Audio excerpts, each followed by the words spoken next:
Don't tell Blair, because they're, yeah. We will have another one. Thank you for being here, everybody. I truly appreciate it. I know we've got a, I don't know what we got.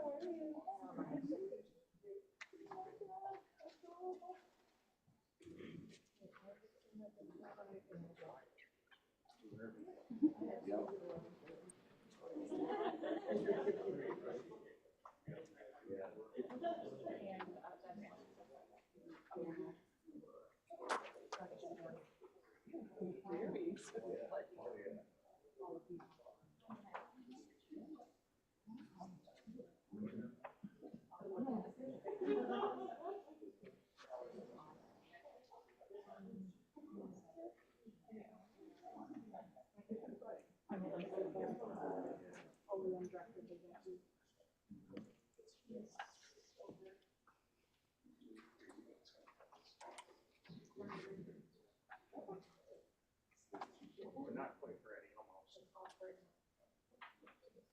You're doing fabulous, guys. Thanks very much. No, seriously, this is, for anybody who's not aware, this is a last minute location change because we have a building problem with our elevator. So it was a mad scramble by our wonderful staff who is often overlooked, but they're amazing across the board. And it's no small feat to do what's happening today. And we'll work out the kinks eventually. But so far they're great. I mean, I don't have any kinks. Do you? Nobody has any kinks. Shut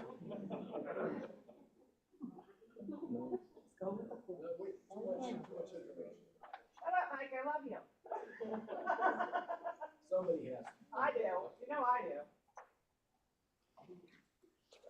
We're just waiting on the audio.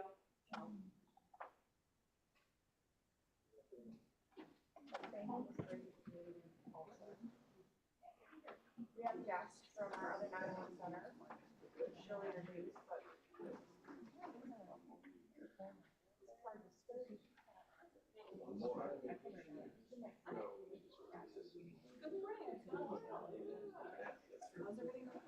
Michelle, may I make a quick announcement? You just announce away, sir. Okay. So like she said, thank you. We had to kind of punt here and shift everything down here. So a couple of very important things for the online folks. It's even more important in this room to use the microphones because otherwise it'll be really just background muffled sounds. So for public speaking, talking to the mic, everyone here at the table, and the mics back and forth, you need the light to be green. So a quick push on the button will turn it green in order to be speaking. And at this table, maybe we can give up one of the mics up front to share back and forth. Okay. So I think digitally we're ready to go. And Franklin, stop. so audio is on, and we are streaming to YouTube. Very good. Thank you, everybody. Good morning. Good morning. Good morning. Happy March 18th, 2026. I would like to call this meeting to order. Excuse me? We're doing a lot of echo on this morning. We'd like to call this meeting to order of the Legislative Committee, March 18th, 10:34 in the morning, and we'll ask for a roll call.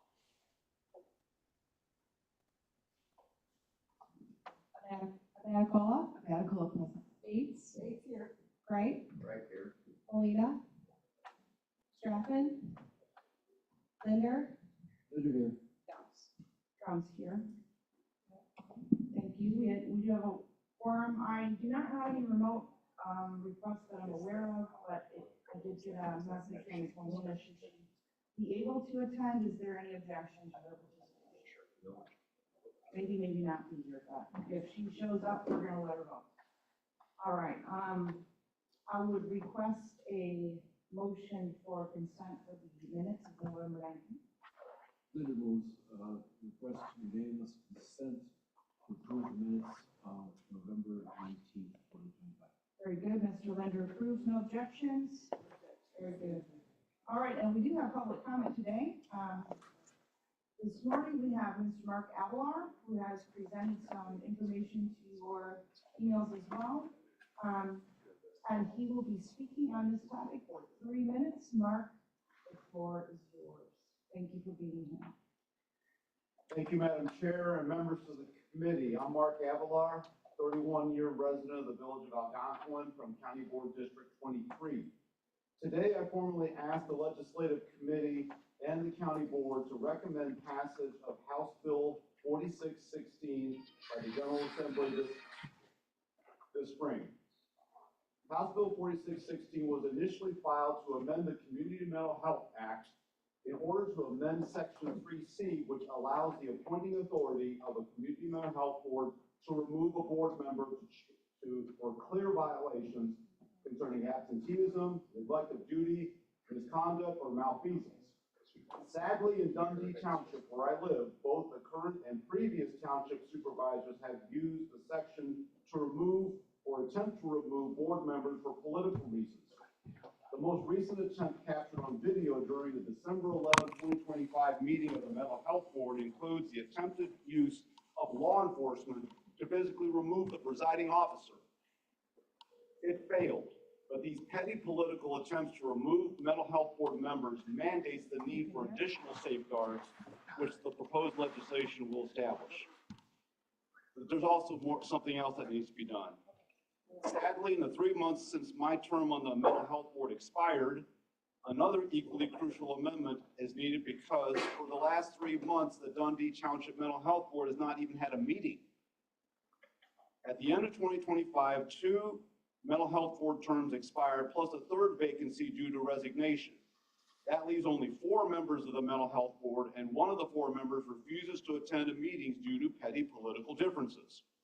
Coupled with the Dundee Township Supervisor's insistence of appointing mental health board members who fail to receive advice and consent per the Community Mental Health Act, the Mental Health Board has been rendered inactive by both one appointed board member and one supervisor unwilling to act to fill vacancies. Therefore, with the help of key stakeholders, an amendment was drafted through State Representative Ness and filed through the Legislative Reference Bureau, LRB, and will be published shortly. It was formatted as a gut and replace, and the verbiage of the amendment is attached after the presentation here. Key points of the amendment include a reasonable timeline of 60 days for an appointing authority to appoint board members with advice and consent. After the initial 60 days have passed, any board member, any appointed governing board member can appoint a member to the Mental Health Board. And finally, if a board vacancy isn't filled on time, the outgoing board members may serve until the position is approved, appointed with advice and consent. It's regrettable the current Dundee Township Supervisor, along with one rogue mental health board member, made such amendments to the Community Mental Health Act necessary. But just like we saw 2 years ago from this committee to support Elgin Township's mental health board over an error concerning a levy, I'm asking for similar help from this committee today. I know my time has expired. I have additional copies for the record of my statements if you'd like to have them. Thank you very much. Thank you, Mr. Avalar. Bring that up under new business to discuss. Moving on, we have no more public comment. I don't see anybody in the room that has public comment. Very good. Thank you, Mark, again. I appreciate it. And now we're going to move on to our legislative update format. And online, we do have our lobbyist, C. McGuire Woods, and they're going to be doing a presentation. So I'm not sure who's going first, but welcome, gentlemen. The floor is yours. Hey, good morning. Can you guys hear us okay? It's very soft. Okay. I'll try to speak up. Quiet. Then we can. And we have 3 members of our team here today, myself, James Sherwood, and also Kent Gaffney and Clayton Cox. So we'll start with a Springfield update, and then we'll hand it over to Clayton for the federal update. So we are currently in the middle of the spring legislative session in Springfield. The House is in session this week. The Senate is not. The Senate had their committee deadline last Friday, and the House has their committee deadline next Friday.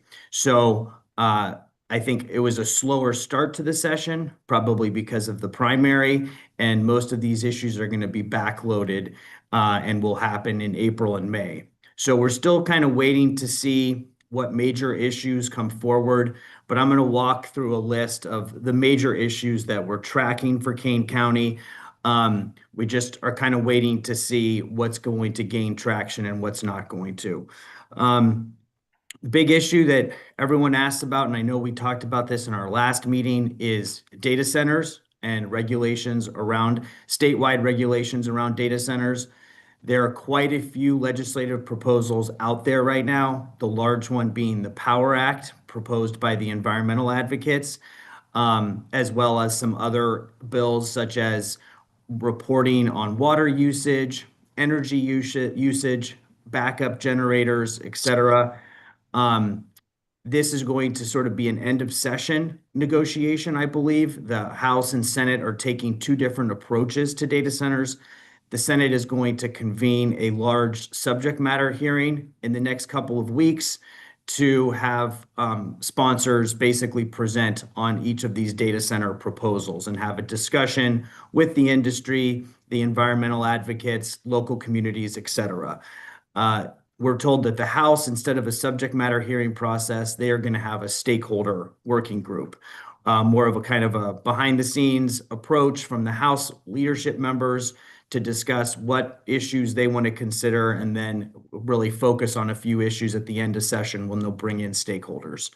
It remains to be seen if anything is going to happen in the spring, or it could potentially get pushed back till veto session after the election.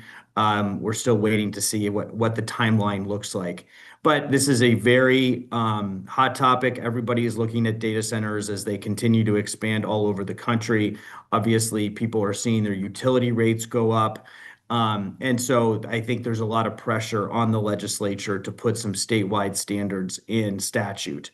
Organized labor is involved, the industry. So there's a lot of people at the table, and we'll see kind of what kind of deal comes together.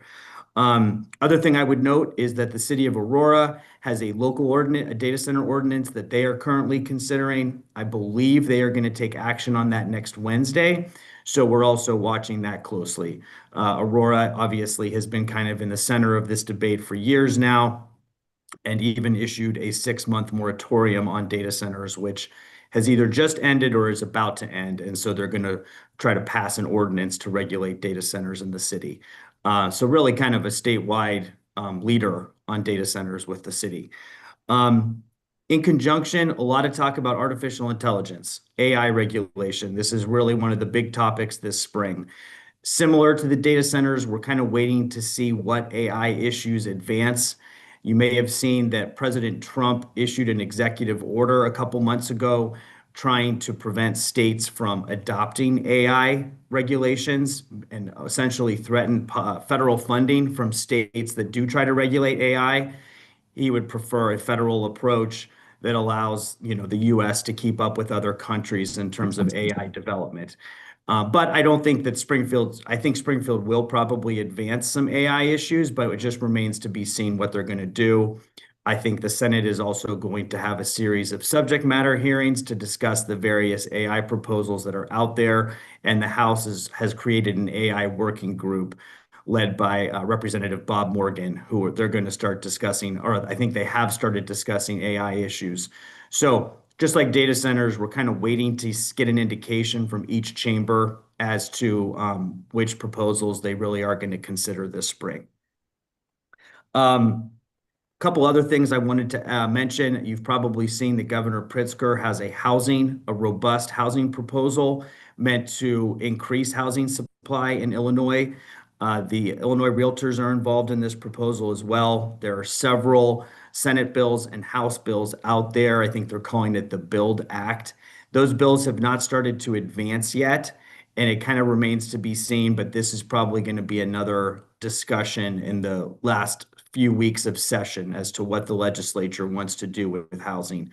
I know that the IML, ISACO, the local governments are watching this closely because a lot of these bills would restrict local control over zoning and other various requirements around housing. So, but a lot of pressure to increase housing supply, just like utility rates, property taxes, apartment rents, everything has gone up.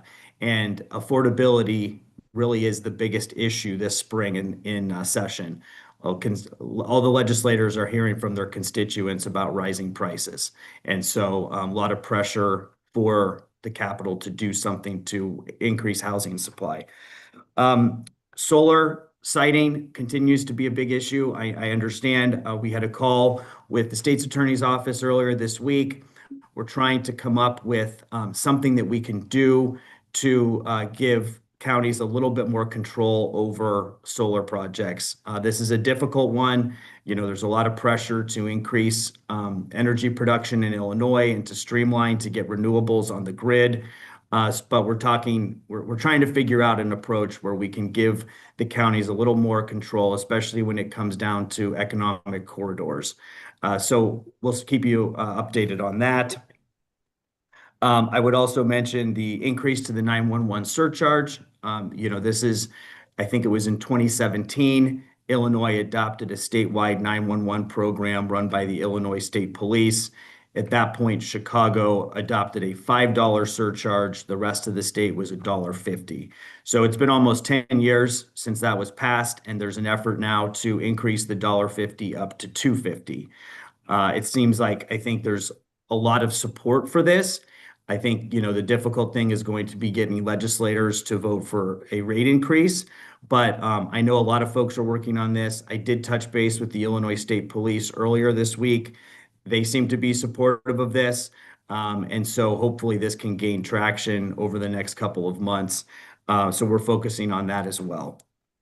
Couple other issues I know that the Kane County Board is looking at Senate Bill 2852 regarding food waste. Those conversations are still taking place. I talked to the chief of staff at the IEPA. They are engaged in these conversations. They're working on an amendment to Senate Bill 2852. That language has not been released yet, but we're keeping a close eye on that. That bill did not advance out of committee, but it received a deadline extension. So it is still alive and those conversations are continuing. I know the county's looking also at House Bill 5112, which is the carryout bag tax. That would institute a tax of 10 cents, increasing by 5 cents until it reaches a 25-cent tax on bags. It seems to be some opposition to this. The IEPA did indicate that they are opposed, too costly for the state agency to administer. And I know that the Department of Revenue also has concerns with the language. So still unclear if House Bill 5112 is advancing, but we're going to keep a close eye on that. It's still alive because the House committee deadline has not expired yet. Let's see. Last couple of things I would mention. I want to flag, and I know that Joe and ISACO are engaged in conversations on this bill, but there is Senate Bill 3794 would preempt local control on backup energy systems, essentially batteries that store solar power at residential homes. They want to adopt a statewide standard so it's easier for folks to purchase and install these backup backup energy systems. We're keeping a close eye on that. I talked to Joe about that earlier this week, and those conversations are still ongoing. So I think that's it. Like I mentioned, a lot of these issues are still in flux. Now that the primary is over, I think some of this stuff will come into focus and we'll really get a sense of what's going to move. And we'll make sure that we're engaged in those conversations. I was going to hand it over to my colleague, Kent, who was going to provide a quick update on the state budget.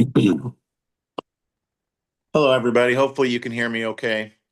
For the state budget is what the typical process is. The governor gives his state of the budget address on the third Wednesday of the February, which he did do, and he introduced his budget. A lot of people were kind of holding their breath to see what it would be because in October, his budget office came out in October 2025 and said, we're looking at about a $2.3 billion deficit that we're going to have to tackle in the spring session. So, you know, is that going to be where he introduces a budget that has a lot of cuts, a lot of taxes? What's this going to look like? In fact, he introduced a budget that basically said income tax revenue is doing a lot better than we anticipated. And so you've got about a $1.23 billion readjustment of sources coming in to the upside. So that solves, in their mind, a good chunk of that 2.3. And then he introduced doing about $730 million of changes to current law.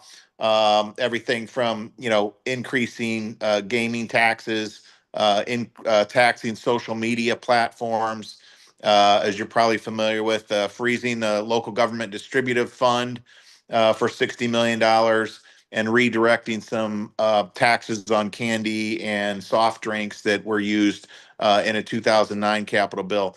So basically, his solution was, it looks like the economy was doing better. This is February.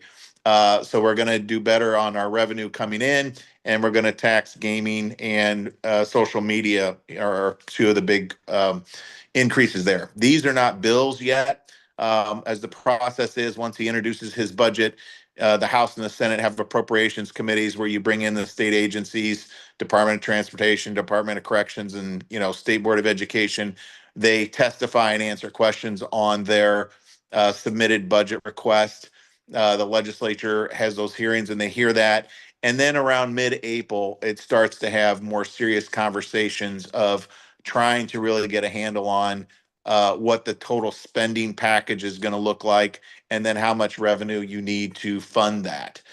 So we're still kind of in the early days of the process for putting together the budget. That is probably many of you all know that this really doesn't come together usually until the last couple weeks of May, sometimes down to the last day or two of session. That's not uncommon. I think just a comment here that everything looked kind of dire back when people were worried more about the tariffs and the economy doing bad. Then it looked like everything was, doing well. Investments were doing well. And now you have the situation going on in Iran and some of the other things.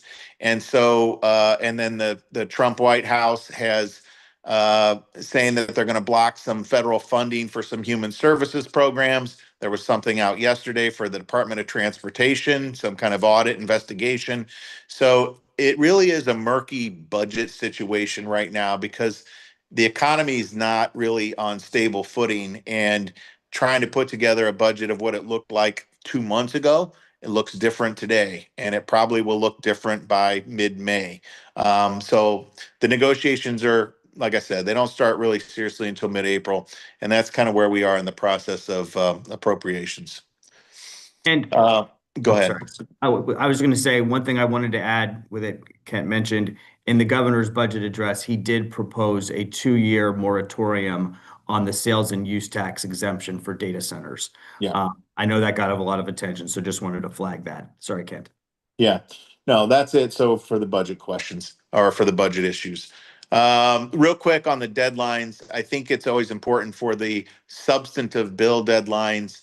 The House and the Senate both are April 17th, so mid-April. And at that point, you pretty much know what's alive and what's dead.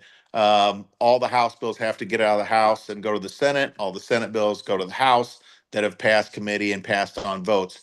So after that Friday in mid-April, you kind of know what bills are moving and what bills are not, and you really start to get a real handle on what the priorities are. Typically, in the second year of a General Assembly, there are a lot less bills that pass and move through the system. The deadlines are tighter on purpose. It's supposed to primarily be a budget year to focus on the budget, and then only things that are really absolutely necessary. So anyway, once we get to that third week of April, we're going to have a handle of kind of what's alive and what's dead, and the clarity for the budget will start to improve. So for that, I will hand it off then to Clayton Cox for the federal update. Thank you, Kent. Thank you, James. Hopefully everybody can hear me. I'm Clayton Cox. Really quick, I would like to introduce Clayton Cox to this committee. Clayton is our Washington team lead now, so I just wanted to introduce Clayton. Thank you, Councilwoman. Good to be with everybody. Great to meet everyone virtually. I certainly plan on making a trip over to Kane County to meet everybody in person very soon. But it's good to be with y'all. To quickly just sort of introduce myself, to understand my background and who I am, as I'll be working with y'all and trying to fill the shoes of Greg Bales. Prior to my time at McGuire Woods, I was in sort of the highest levels of Democratic national fundraising. I went to University of Georgia, went to George Washington University, where I attended class at night and then worked during the day in the Senate for Senator McCaskill, and then moved over into the campaign side of things, where I worked for President Obama's reelect in 2012. Worked as part of his inauguration in 2013, and then went over to the Democratic National Committee, where I worked for a few years, worked for the Secretary Clinton's campaign in 2016, and then was a senior advisor to former Labor Secretary Tom Perez at the DNC. And at the ripe old age of 29, had the ability to be the National Finance Director at the DNC for 4 years.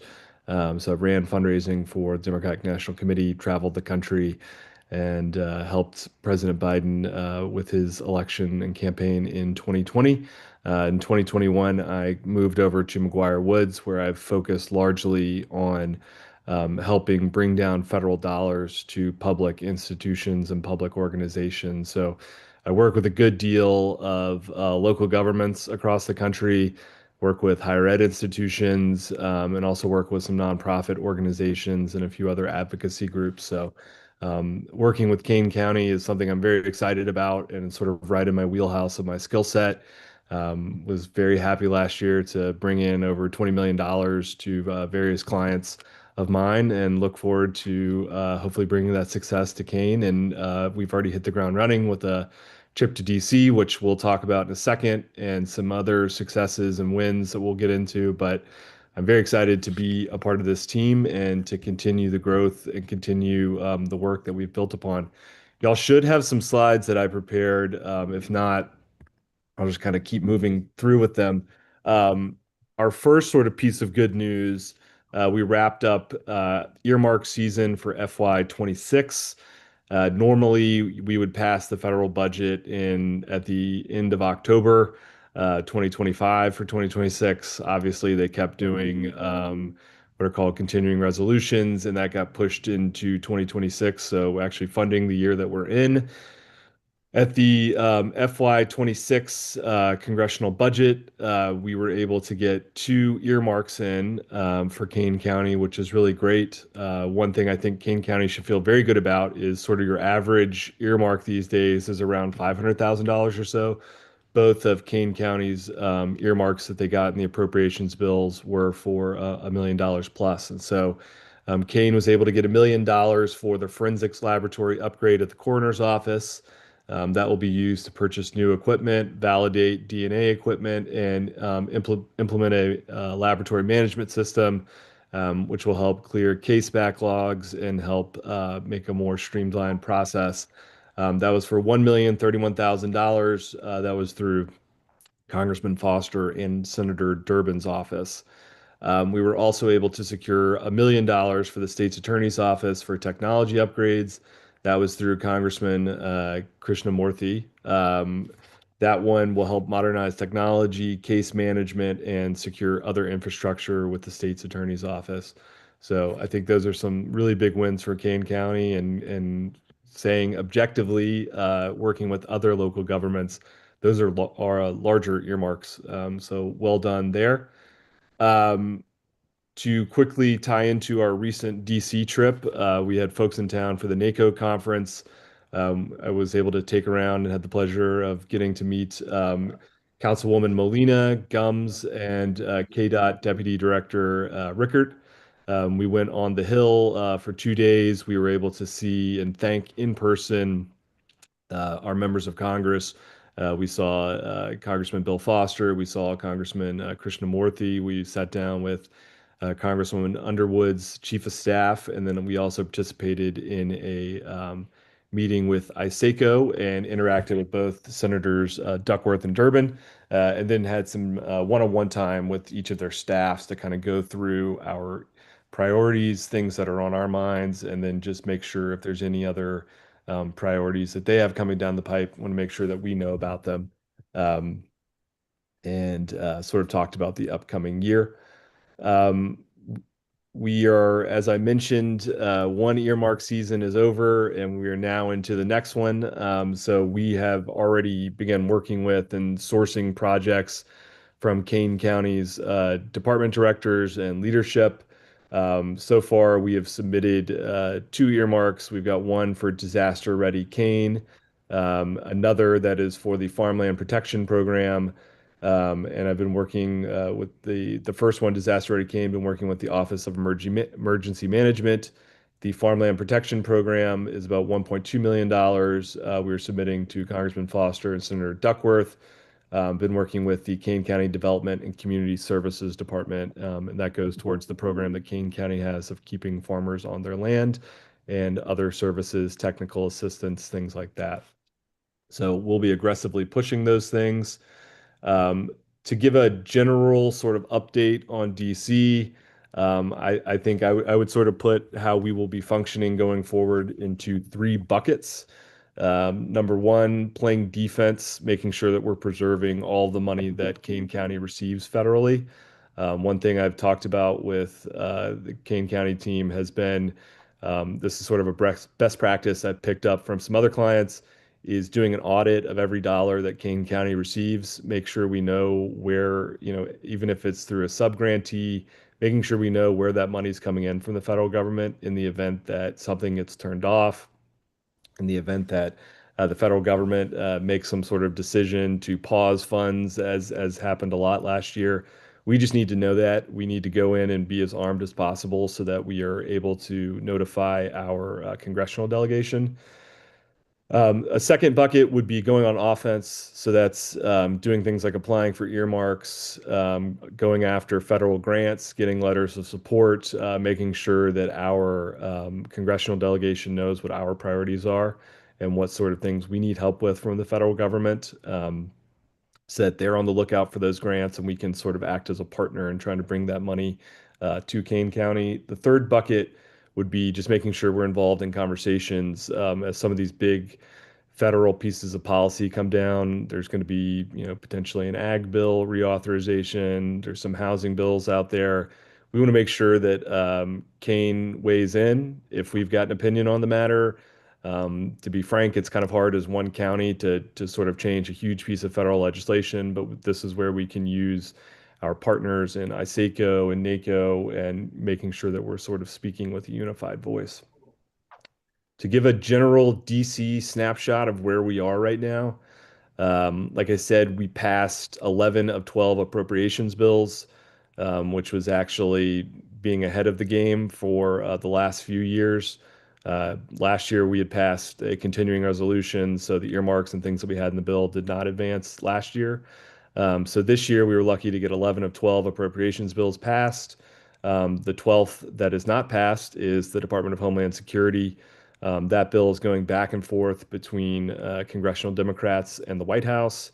That's where we're seeing the shutdown of things like TSA agents not being paid, some disaster relief services, and other sort of emergency management pieces. We will continue to track that conversation. It doesn't look like there's an easy fix at this moment. I think congressional Democrats, if they had their way, would fund everything within Department of Homeland Security's budget, with the exception of ICE and Border Patrol, and want to continue those conversations. The White House obviously would not, would like to just pass the whole thing and get it moving. So that continues to go back and forth. And again, we will monitor that conversation. Secondly is just appropriation season right now. The House and the Senate appropriations committees are meeting in earnest and trying to go through their process of getting appropriations bills out of their committees and into the House or the Senate floor. One other piece that's sort of dangling amongst this, Kent brought it up earlier, but the war in Iran, that is costing to the tune of somewhere between $500 million to $1 billion a day. So Congress will need to find a way to fund the administration's actions in Iran.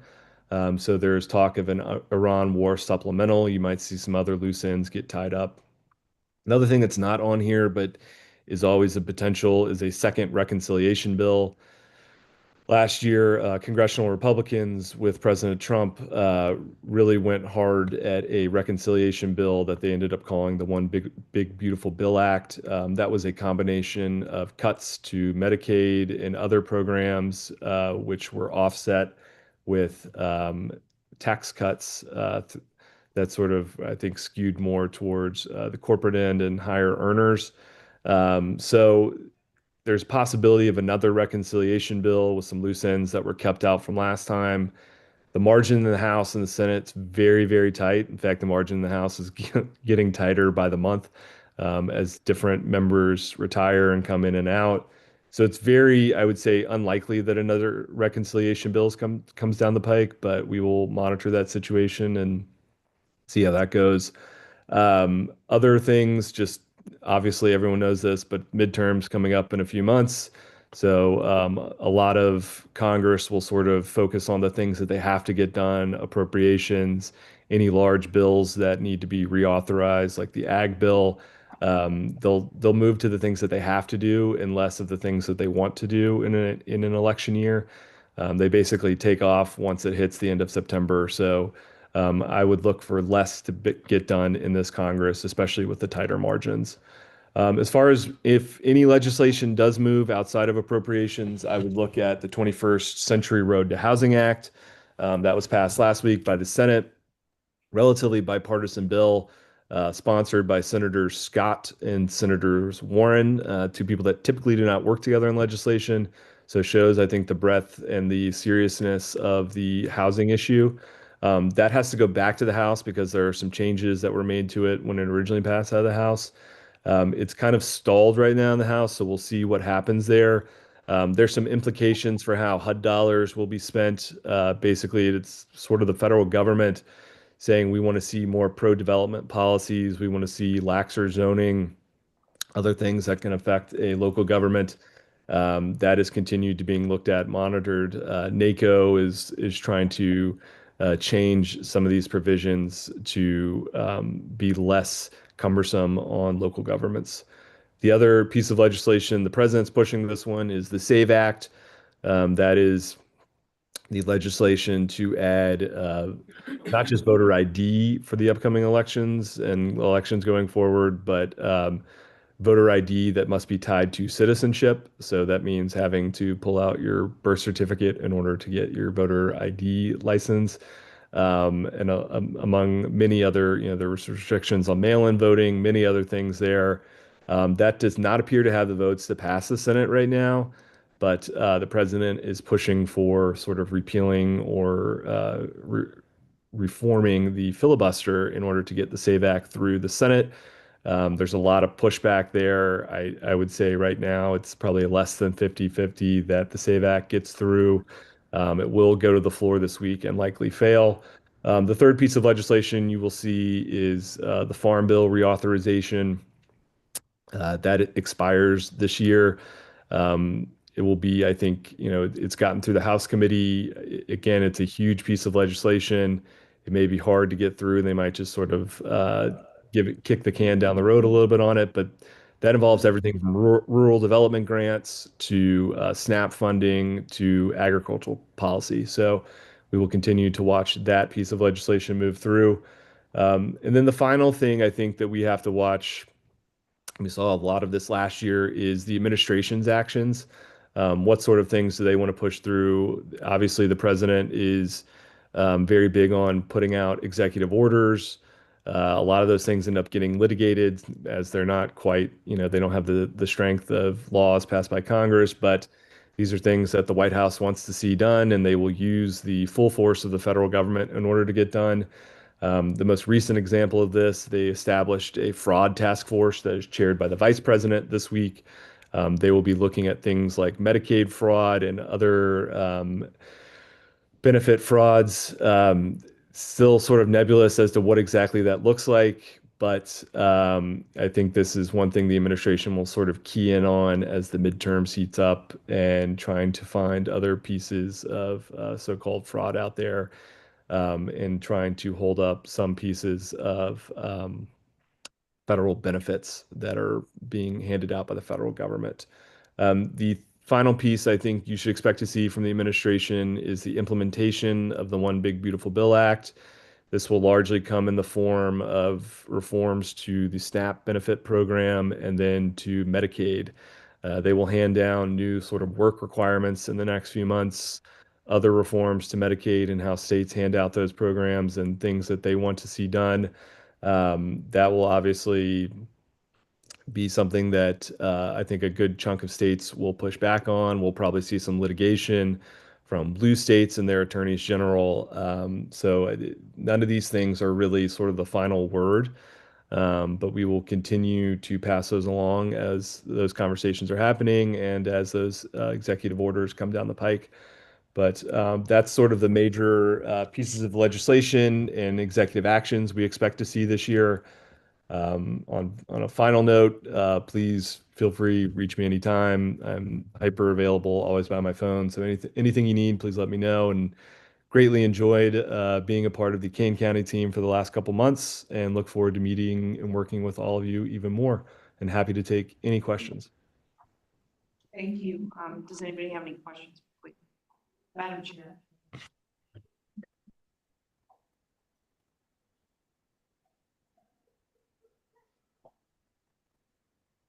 Good morning, and thank you for allowing me to speak. Kent, it's nice to meet you. We've not had the opportunity to say hello. I would like to circle back on the Farm Bill. And echo. Go ahead and see. Is this? Yeah, actually. Is that better? Okay. There's an echo. So.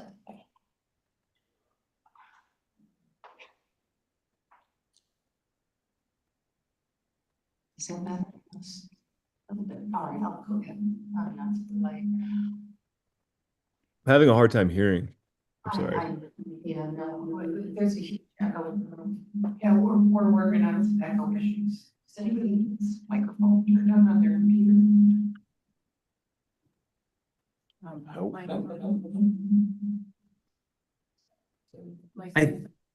I shut it off. If you speak up a little bit, I think we can hear you, Madam Chair. Is that better? There we go. That's better.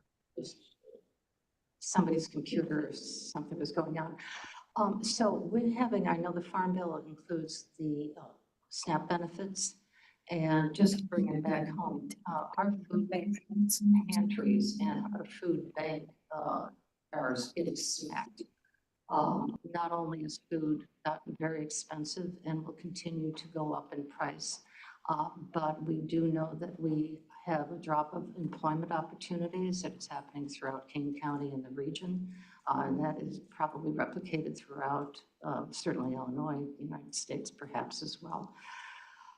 So the SNAP benefits are critical to maintain good health, et cetera, for our children and for our adults. I also have a lot of issues with the SNAP benefits, the restrictions right now with work for people who are in the retirement age, having to do 20 hours a week when some of them may not be able to do so, and just having little employment opportunities and overwhelming amount of volunteer opportunities with a limited amount of organizations to volunteer for that they can have access to.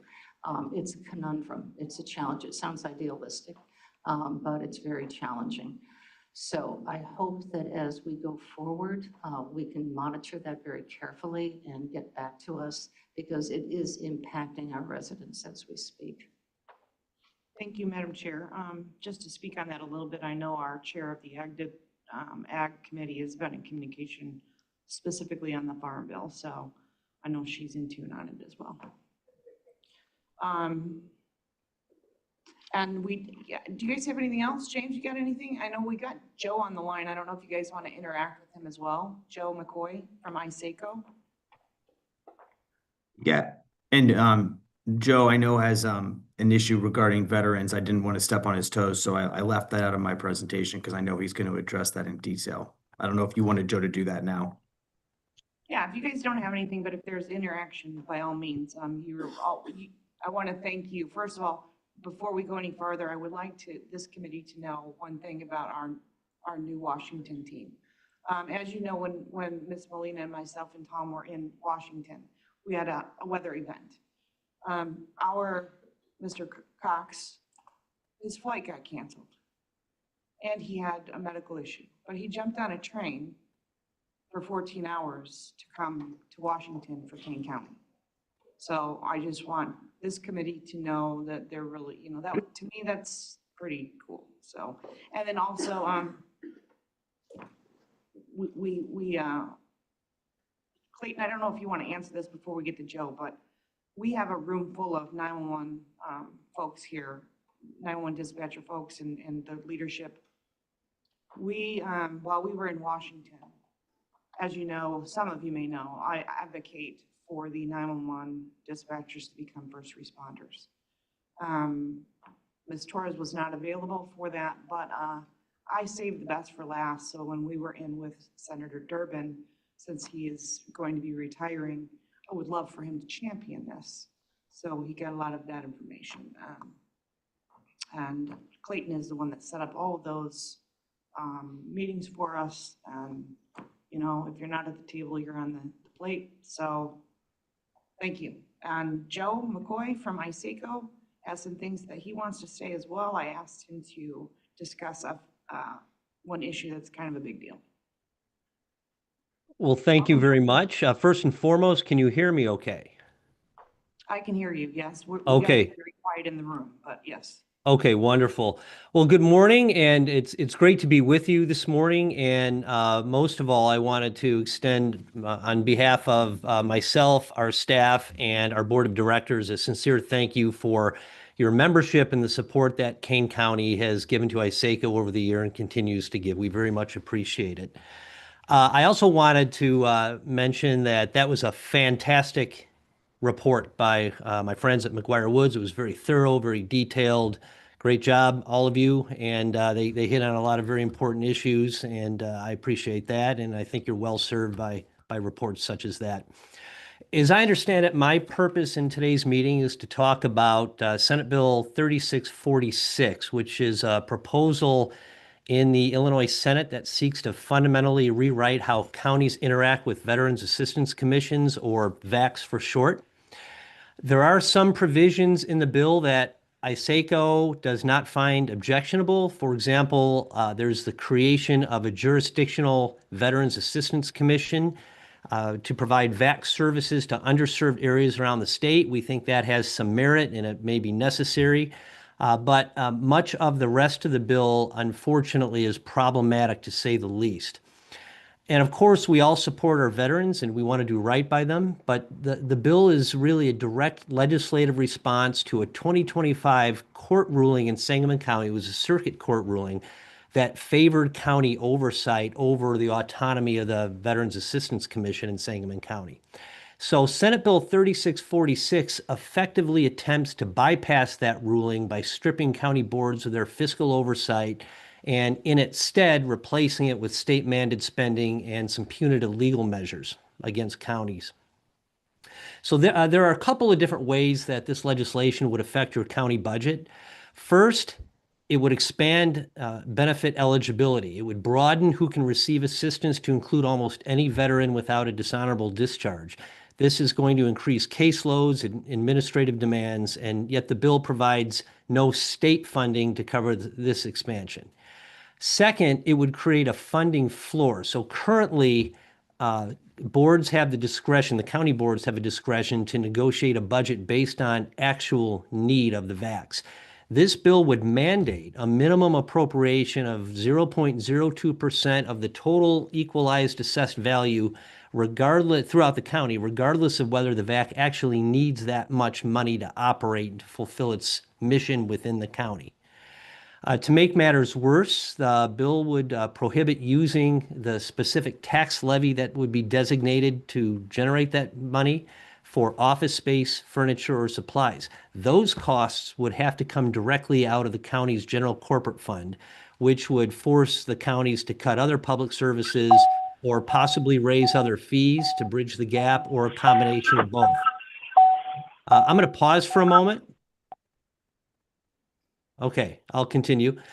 The most concerning part of the bill is how it would handle disputes between the county board and the Veterans Assistance Commission at the county level.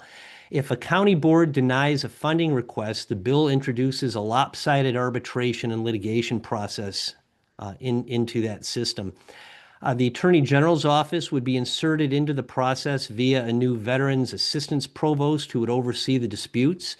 If a county elects not to enter into arbitration, it can be sued for a writ of mandamus. If the county loses in court, it could be hit with a mandatory 1% monthly interest penalty, so 12% a year, and it would have to pay the VAC's attorney's fees. And that 1% monthly interest penalty would be based on the amount of money that was purportedly being withheld from the Veterans Assistance Commission.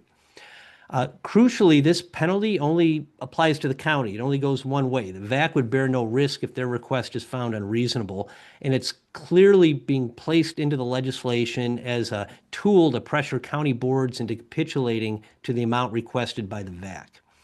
And while current law says the VAC should adopt and adapt county policies, this bill would add a shield.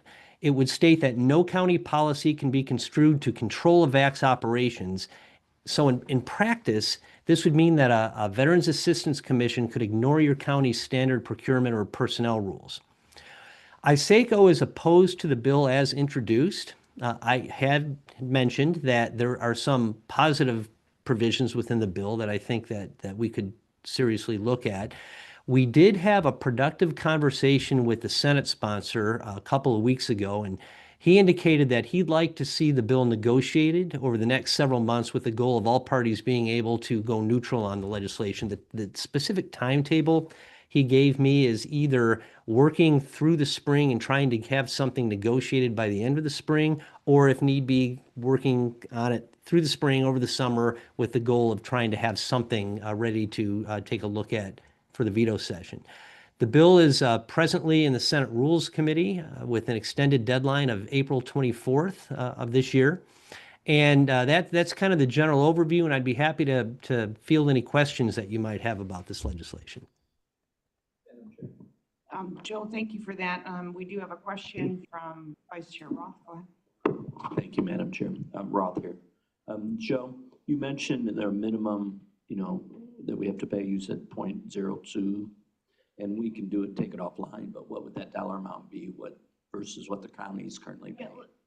If you don't mind, I would like to take that offline because it's going to be different for every county, but this is a major county issue. But we're at the table. Our partners are at the table. I know, Joe, you're communicating with our lobbyist team as well. I appreciate that, and our legislators, and we communicate as well. So, but I wanted this committee to be aware of just some of the big things that, we've got a lot of big things right now today. That's why it's a big meeting. But this is one of those things that I leave it up to the experts. Joe, you're my expert on that situation, so there you go. Does anybody else have any questions about that particular thing? We'll continue to monitor it and keep you apprised of what's going on. And I thank you guys for your work. We do have some things, Joe, before you guys fall off. James, I have our ASA John Frank online, and I also have our ASA Aaron Brady in the room. We have had some discussions about some issues. I don't know if John wants to start this off, or if Aaron, you need a microphone, but John, are you there? Yeah, I am. Oh, there you are. So John and our lobbyist team have had a conversation about a couple of things. First, I would like to prioritize this tax sale situation. John, if you could kick that off, I think that's the priority here. So. Sure, I'll quickly move this over to Aaron Brady, who's kind of been headlining the case for us as a representative of a larger group of counties. The gist of it is that there's ongoing liability, and she'll explain the details of all of this. But the hope is that we can get a waiver of an ongoing liability concern, just like Cook County got. So I'll let Aaron explain all the details of this, and then I'll come back on the solar stuff. Thank you. Ms. Brady. So I was asked to come here today to talk a little bit about what's going on with the property tax code. And we refer to it a lot as the tax sale legislation, but I think it's important to think of it as the entire property tax code process for handling delinquent taxes, delinquent property taxes.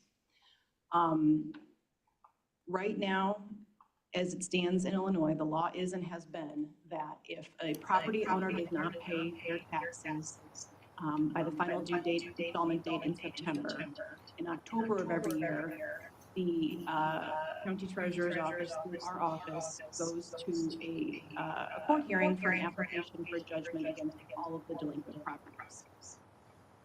Hold on one second. Does anybody have their microphone on? All right.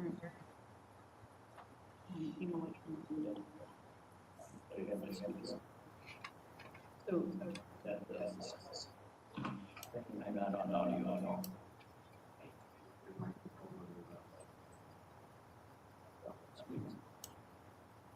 I don't think I'm on audio. Everybody in the room is on the Zoom log out. This is a much smaller program. We have really good screens, and we're having enough struggles already. So we're not hurt. Thank you, everyone, for that accommodation. We'll try to hold other meeting, but really pressed on time. So for those on the Zoom, we're just logging out anyway, so we don't have to. Anyways, thank you for making that, Ms. Rachel. Sure, and I'll try to condense it as much as I can. So after we get that judgment order, the county treasurer's office conducts a tax sale. It's an auction for private tax buyers to come in and make a bid to purchase the delinquent taxes. We may want to turn all the other mics off. That might be the issue.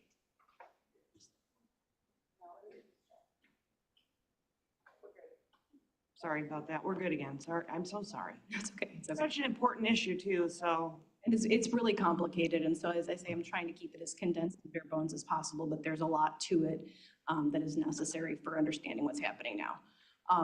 So after the tax sale, which is an auction, the private tax buyers get a certificate that allows them to pursue collection directly from the property owners for the next 2.5 years. So we, as the county, don't do that, and that we and the other taxing bodies still get their tax distributions from all of those delinquent properties. The third-party tax buyer, after that 2.5 years is up, if the property owner doesn't pay them back with interest or costs, then they can file a lawsuit in the circuit court to get a tax deed to that property, which means they end up owning that property because of that delinquent tax bill that they bought. In 2023, the United States Supreme Court issued a decision in a case called Tyler versus Hennepin County. And in that case, the Supreme Court said that Minnesota's property tax code, which was a similar but different process, violated the Constitution's takings clause, which means the government can't take property from a private citizen without compensation. As I mentioned, our situation is a little bit different. In Minnesota, it was the county that was getting the deed to the property. We're a little bit different here, but nonetheless, it does raise the discussion of how the property tax code in Illinois operates. Later that year in 2023, the county was named as a defendant in a federal class action lawsuit that is still ongoing.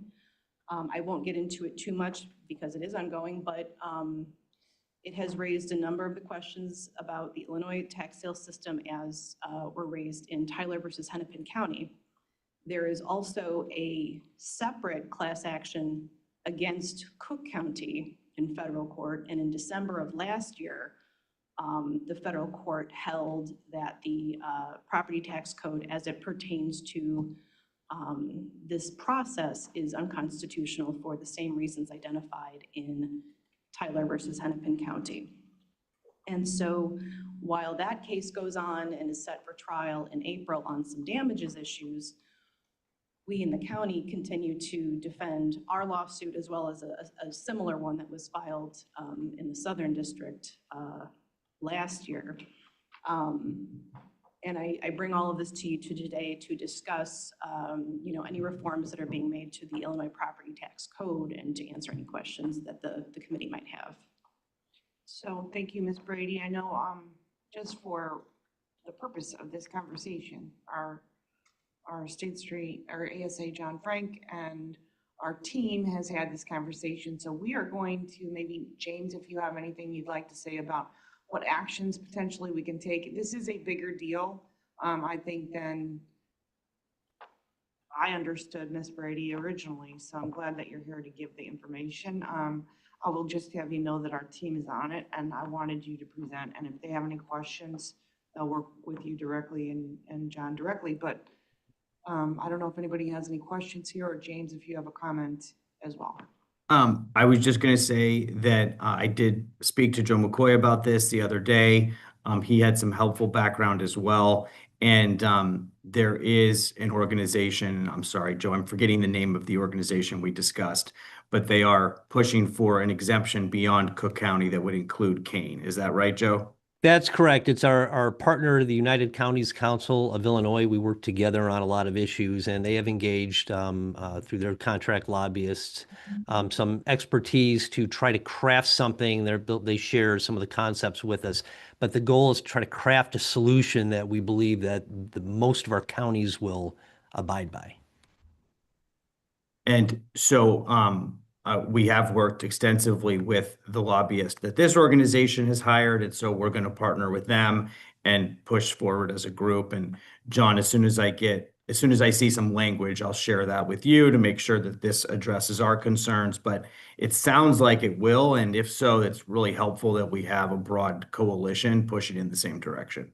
All right, Ms. Brady also has more to say. Sure. One important thing to add, I think, Mr. Sherwood, the legislation you were mentioning that affected Cook County, last year, the General Assembly did pass a moratorium that applied only to Cook County, which allowed them to delay their property tax sale. They did not do that for the other counties. And so while that is important to the conversation, I think the other conversations that are taking place are about a more wholesale reform of the entire tax sale, tax deed process, and not just delaying the property tax sale, which Cook County did do. Thank you. All right, I don't think we have any more on that. We're working on it. It needed to be brought to the attention of this committee. And John, I don't know if you are able, did you want to speak on the solar situation? Sure, to the extent that there's really anything that, there's anything that really can be done at this point. But I think it's important to point out that the legislature has pretty thoroughly looked at this and has decided that the energy demand of the future has created, I believe, what they are calling an energy emergency that has precipitated a lot of this legislative changes that has allowed for a real dwindling of local control over development and zoning, and specifically in this case, special uses. The question will be whether or not there's any interest in the legislature to make minor adjustments that would allow for particularly collar counties who are dealing with sprawl post-COVID and having these companies, kind of run in and build on top of what essentially are economic corridors that these small municipalities are really trying to develop, as especially there is a push west.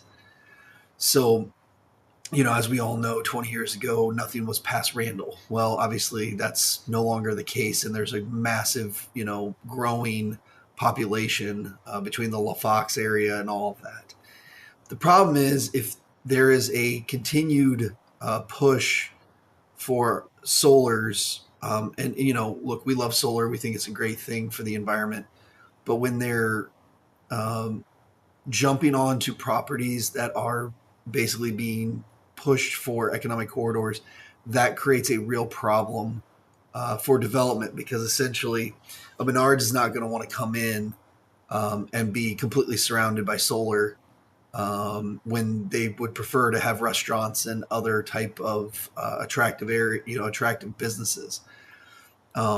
This isn't a problem for today, but it's very much going to be a problem in the future. And so I think the question, for the lobbyists and the efforts here, especially with ASECO, is the legislature amenable to minor changes? The impression I've gotten in doing these litigation cases is that downstate counties have created procedural impossibilities, which has been the precipitous or the impetus for the legislative efforts to kind of eliminate those procedural impossibilities.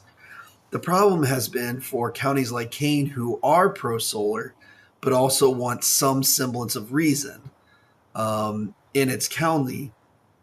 The legislation as currently amended recently, as of last year, 25, has eliminated any real opportunity for even negotiation. We've had successful negotiations where economic corridors were allowed to be remained, and they basically created a setback that allowed for a smaller footprint of the solar field, but it allowed for them to coexist in a I think a positive way for the county. The solar companies had zero problem with creating those setbacks because it meant allowing them to move forward quickly and efficiently, which is a big part of their business model. So with this new law, that seemingly has ended the entire ability to do that. So I do think it's warranted for our lobbying efforts, hopefully ASECO's lobbying efforts, to look for minor changes, specifically in the economic corridor concerns. Almost every other instance we've had where there's been objectors, it's mostly been not in my backyard type of objectors. But I think the real objectors who have been, in my estimation, serious and valuable, who aren't just anti-solar or something like that, but who really want some level of reasonableness, has been municipalities who are looking to connect up in areas that are just outside of their municipalities, which are currently, Kane County areas, unincorporated per se. Obviously, they'll be annexing at some point as those economic corridors be, up and running. But if those economic corridors can't even get off the ground because basically all the land has been sold for 30 years, then it kind of makes it almost impossible for those things to even be developed once there's so many solars in a certain area. So there's really no issue as long as there's setbacks. There's really no issue as long as they're not everywhere up and down the corridor. But that's kind of the gist of this. And so I think there just needs to be, hopefully, legislation that would allow for some level of balance. Oh, go ahead, Joe. I just wanted to take this opportunity to make sure everybody's aware about ASECO's Wind and Solar Task Force. And so two or 3 years ago, after the solar legislation was passed, the legislation that became law that preempted local zoning authority, we put together a Wind and Solar Task Force, and it is comprised of county officials and staff from counties throughout the state. So it's not just a regional endeavor. And that task force met several times, and the objective wasn't, we're political realists, so the objective wasn't to try to claw back the entirety of the wind and solar preemption. It was, as was said, to try to find areas within the law that we might be able to improve to make the wind and solar law more palatable to counties. And so we ended up coming up with that legislation. We introduced it last year. We didn't go anywhere, unfortunately. And we reintroduced it this year. It's House Bill 5477. Representative Ness is our sponsor, and we are currently attempting to have that legislation discharged from the House Rules Committee so we can get it out either in committee or on the floor so we can sit down and negotiate with the wind and solar industry and others who agree with their position on the current state of the law. Of course, it's a difficult bill to advance because there is a strong majority of very pro wind and solar legislators in the General Assembly, which is fine. ISACO embraces renewable energy. That's not the issue. We're looking for ways that we can restore some semblance of local control to try to rebalance what we now believe is out of balance in the law. But in no uncertain terms, this is going to be a politically daunting task to move this forward, but we have the bill out there because we think we need to keep it out there because we need to have this debate discussion and we need to try to restore some balance to that law. And I would just add that, you know, there's a couple factors at play, and there was a report issued, I think it was last December, from the Illinois Commerce Commission, the Illinois Power Agency, and the IEPA, that in less than 5 years, you know, Illinois is going to be facing some very serious energy demands that could lead to brownouts, potentially blackouts. And this, of course, gets into the whole data center conversation as well. But everything Joe said is true. And then in addition to that, you have this fear that Illinois is not going to be able to meet its energy demands in the future. Now, Illinois still is an energy exporter, so we currently are in okay shape, but those numbers are dwindling. And then, of course, you have this concern that as soon as you open this back up, there will be counties, especially downstate, that are going to take advantage of it and use any reason to completely stall development wholesale. So it's trying to find a narrow approach that, like John mentioned, which I think is reasonable, which we're going to try to advance. Yeah, I think the key possibly on a path forward is to limit this to particularly developing counties who aren't just looking at these areas in 20 years. They're looking at these areas in the next couple of years. Because everyone knows development takes a few years just to get off the ground for any parcel, let alone a corridor. And so if the downstate counties will effectively create so many problems that nobody wants to entertain this, then, you know, a limited approach may be the only real pathway forward. But if there's not some level of effort that is successful here, you are going to have a real stymie of economic development in the collar counties. I don't necessarily speak to all of them, but at least in this county, you're going to have a real issue. I've talked with enough of the municipalities that are really concerned about this. So I would also imagine the ISACO equivalent of the municipalities, you know, lobbying efforts would very much be concerned about this, especially in the Chicagoland area. Thank you, John. I just want to make a couple of bullet points here. You know, the position of the legislative committee here in King County has always been local control. We like to retain our local control. We do not like unfunded mandates. All of those things are tenets of our positions. I will reiterate that it is a false narrative to suggest that because you want to retain your local control that you are not pro-energy. He agrees. Both things can be true at the same time in my brain. I hope I get some support from you all because there is pushback from energy that suggests that we don't stand a chance because we would be anti-energy, and that's just not, this is simply not the case. We can do two things at once. So I think Madam Chair? Madam Chair, Bates, please. Hold on one second, Ms. Bates. I think that, you know, consistency on this committee should, you know, not come at the expense of our community's input. They obviously have been speaking throughout our county in different municipalities. I do not, personally, do not like any removal of our local control, and I will not support bills that remove our local control. So this committee can decide for themselves individually, but I will not be doing that. So Ms. Bates, go ahead. I want to tell the committee and all of our attorneys that the environmental groups that I belong to, such as the Sierra Club, did not want this to happen. We want to, I can't speak for everybody, but I'll speak for myself. When I want to put solar someplace, when I want to support solar, I want it to be a negotiation and a collaboration, and to do it the right way. And just for the sake of the environmental table that I'm often a part of, this was not the way we wanted to do it. So let's try to do it right. Thanks, Ms. Dunn. Thank you, Ms. Thank you. Faith, and I look forward to having you at the table to say that, because unfortunately, that is not the case at this time. I mean, I believe what you're saying is you didn't want it to go this way, but it was in the bill.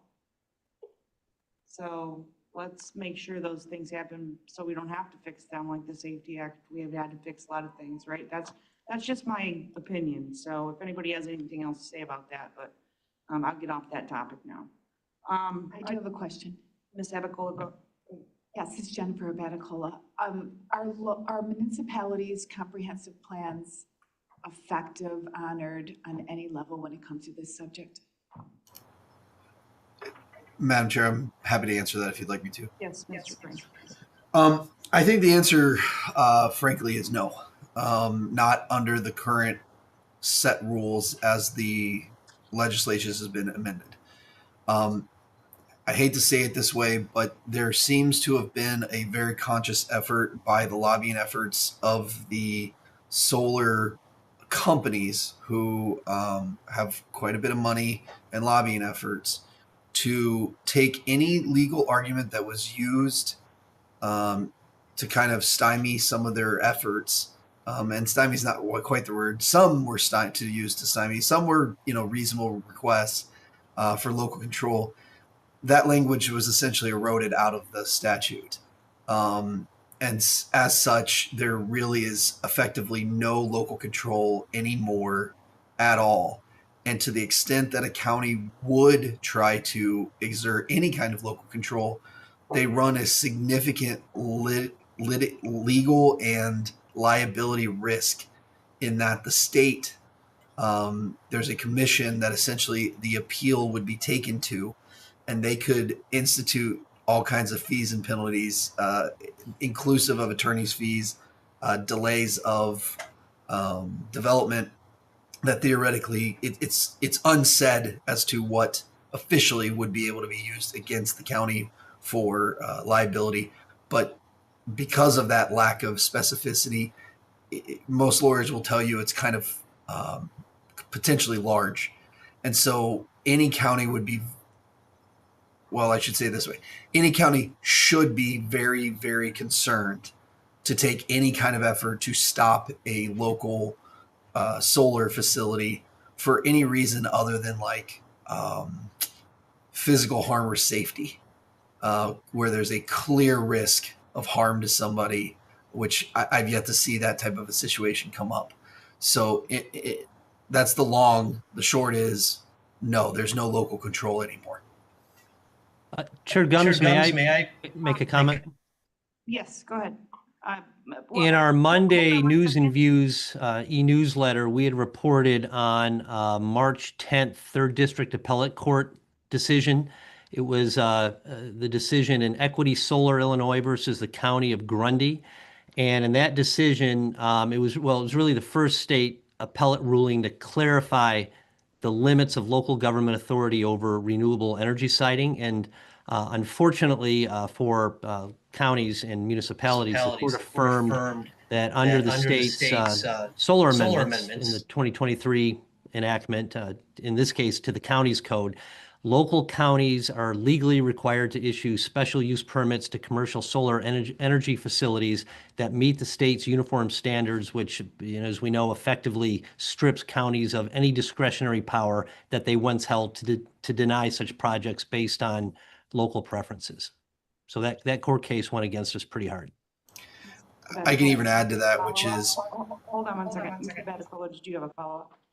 I have a question about the types of tiles that are approved in the state of Illinois. There's 2 different types, but not about, if they have something else to say about my question. Yeah. Okay. So it's my understanding, although I'm not a scientist, that there's 2 types of tiles that are used. One allegedly has a little bit more toxicity, but is not illegal in the state of Illinois, but not widely used, and then there's another tile that is a little bit more protective, like it would need to be completely shattered all the way to the core and then literally blown up, and then it would have a low level of toxicity to the soil. Is there any talk at all about only allowing the I don't want to call it safer, the less intrusive type of tile or panel in the state, or is it any one that any solar company wants to use? Is my question clear? I think, There's a general answer to this, which is any kind of local control that's specific to health, I think would have some teeth to it.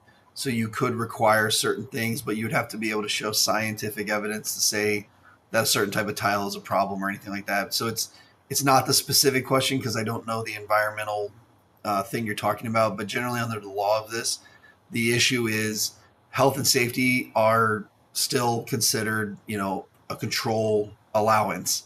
But without that, there's very little you can do unless it's more of a zoning issue as opposed to a special use issue.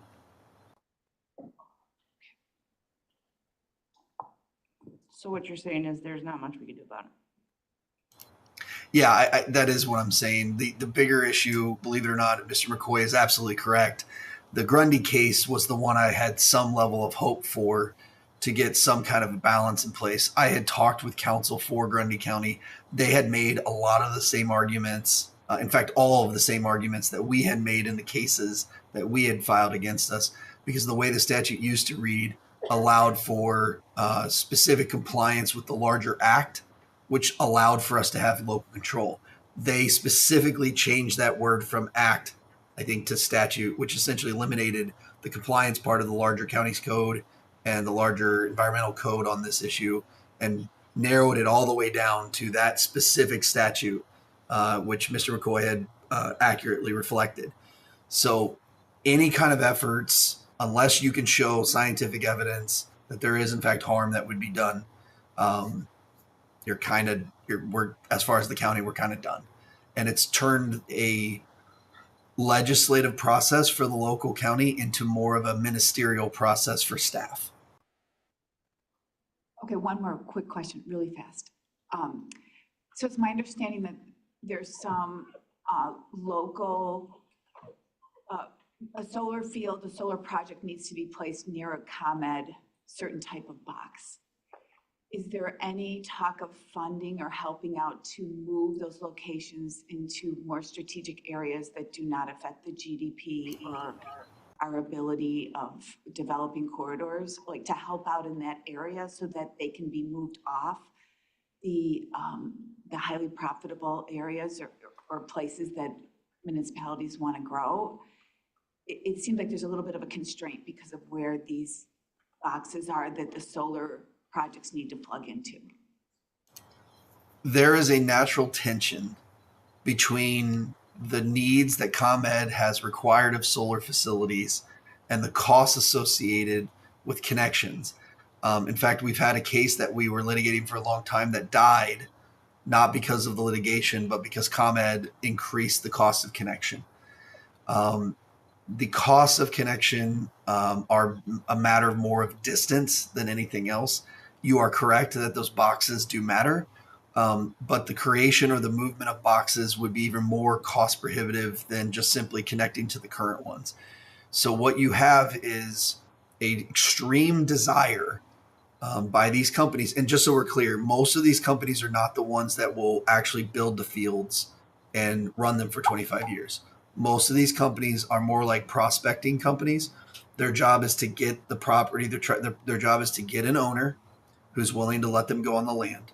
Their job is to get it through the local legislative process, whatever it may be. And then they sell it to an actual environmental company who will then run it for 25 years. And so these prospecting companies have no interest in anything that would cost them too much money that they can't make off the sale at the end. So they are very attuned to costs, specifically ComEd. And if there is a distance requirement where we were to ask them to move, let's say a mile down the street, because they want to get as close to the current grid as it stands. So they are desperate to get right up against a municipality, because if they go into a municipality, the municipality under its code has a lot more authority to kind of make requirements because of the distance to neighbors, stuff like that. But once you get back out into the county, so they want to walk up right up to the edge of most municipalities and then basically say, we have to have it here. And they kind of do. Otherwise, they can't afford it. And so municipalities are going to want to fight and annex out. We've seen that where Aurora annexed a solar facility as they were trying to develop it, and then basically said, sorry, county, you have no authority now. We've had all kinds of those type of situations that have happened so far. So the real question right now is going to be, if ComEd is not willing to lower costs for connections, then you are going to, especially in the collar counties, have a nonstop tension of this. And if you've eroded local control, then the way this plays out is solar can go anywhere it wants in the Chicagoland area. It doesn't matter the zoning generally. They are allowed to be there as long as there's no larger zone that prevents it. So think somewhat residential type of a thing. But even then, there is an argument to say that the legislation that has been created would eliminate all of even those local controls of actual zoning. It's not been tested. It's not been litigated. So that's kind of where we are on this. All right, thank you everybody for discussing that. I know it's a lengthy conversation, but we are on top of it. We're working on it, and I appreciate everybody's input. I did want to, our circuit clerk is signing off. She's got some bills that she wants to track, but I don't know if you want to speak. I still see you there, Ms. Burrow. Thank you, Commissioner Gomes. Can everybody hear me? I have like a minute, and then I have a court case management class that I'm taking with the National Center for Courts, which is very strict, have to sign on at noon. The bills that we are tracking right now we have three. One is HB 4428, and that requires the court, let's see, let me read this, to send us, the circuit clerk, to send 2 text messages to an individual that has a court appearance to come to. The problem with that is we don't always collect phone numbers that always is from the arresting agency or whoever to put on their court order that they do not have a phone number. We're going to have a little bit of problem with that. And also, I'm not sure if it's going to be an opt-in or how they're going to handle that. They haven't given us guidance, and it hasn't passed yet.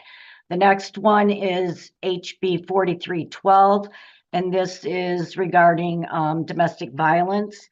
And this basically, it's a large bill, but it basically is asking for an extension on the plenary OP, which is a order of protection that lasts 2 years. So that would be an automatic extension. And then the other one that we're talking about is HB 4659. Again, it's with domestic violence, and it defines abuse to coercive control. So these are things that we are up for discussion with all the circuit clerks in the county, in the state. And then we also are talking about the two public acts that have passed, and we're waiting on guidance for these. One is the Clean Slate Act, which has a lot of information. It's over 100 pages. So we're looking at that. It involves expunging cases. And so we're waiting for guidance on that also. And the Pretrial Fairness Act, which I really want to get in real quick before I have to get out of here. But this one requires that the circuit clerk collects the DNC number, which is after somebody is fingerprinted. A lot of arresting agencies do not fingerprint. So the state is starting some pilot programs where they are giving fingerprinting machines to certain courthouses to have the court services take those fingerprints so we can get a DNC number. It's very important that we get a DNC number on somebody's record because that helps the state police track firearms or any other record that they have. If we don't have a DNC number on a traffic ticket or any type of violation, then we can't report that to the state police. The state police need that information to track individuals going forward. So those are the bills that we are talking about right now. Thanks for having me. I'm happy that you included judicial in this. Thank you very much, Michelle. Thank you, Teresa. I appreciate it. Tell everybody I'm sorry I can't make it to the 12 o'clock. All right. Team's aware of that now. I would like to jump forward if it's okay with the committee. We have our partners here from dispatch centers, and I know you've been waiting a while, sorry, but if you could just introduce your, oh, you got a mic there, good. Michelle, if you could just introduce it's your floor. It's your floor. Thank you. Thank you for having us today. Happy to introduce everybody who's here with us. I'll turn around and kind of an odd format. All right, we have TRICOM, one of our other 911 centers in King County, Director Joe Street, Deputy Director Latoya Mars, Training Manager Andrew Kunstler, and then we also have our Quadcom Director Chris Harding, and then from Aurora, Supervisor Jillian Turner. So thank you for having us today. I think it's important that we all come as a group and discuss this legislation because it does not just impact one of us, it impacts everybody, all of our 911 centers in the state of Illinois. So I do have a quick presentation, just kind of an overview on what we're requesting for our support. And we're here for the discussion, as our lobbyist said, of House Bill 4066 and Senate Bill 2670. And this is ensuring sustainable funding for 911 services.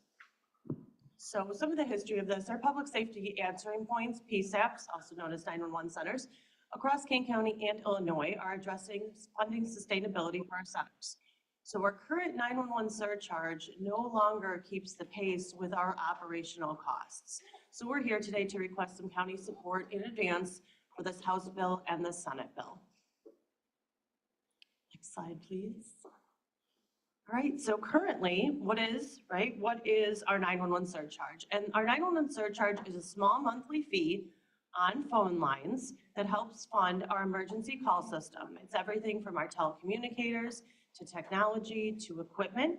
It ensures that when somebody dials 911, the call is quickly answered and accurately processed. It's a dedicated funding source for 911. Residents pay a small amount each month, so the 911 system is always ready, even if they never have to use it. And this is not a new fee, it's a user fee that directly supports emergency response in our community. So as I said, it's a primary funding mechanism that supports our operations and infrastructure, and it's used for the staffing and network connectivity and equipment. So how are 911 services funded currently? In all of our centers, we receive 911 surcharge from, as a pass-through from the state from the telecommunications carriers. Residents pay their $1.50 fee, and then that is passed through to our 911 centers. The remainder of our budgets are produced from our 911 subscribing agencies, our police and fire agencies. So we have the revenue from the surcharge as well as the revenue from our subscribing agencies, and that's how it works for all of us. And in the event that there is a shortfall somewhere and we do not have enough funding from our 911 surcharge, then that comes from directly our subscribing agencies, our police and fire agencies. And this surcharge has not kept pace with the inflation, and it's impacting all of us, especially with the technology mandates that we're all facing. So in 2017, that's the last time the surcharge had an increase. And at that time, we went from 87 cents to $1.50 per line. It was a great increase. It helped support the modernization and operational sustainability in 911. It addressed the inflation, the cost of living, our staffing needs. We implemented, it helped to fund Next Generation 911, which is better location accuracy and routing of our 911 calls. There, I think we can move to the next slide, sorry.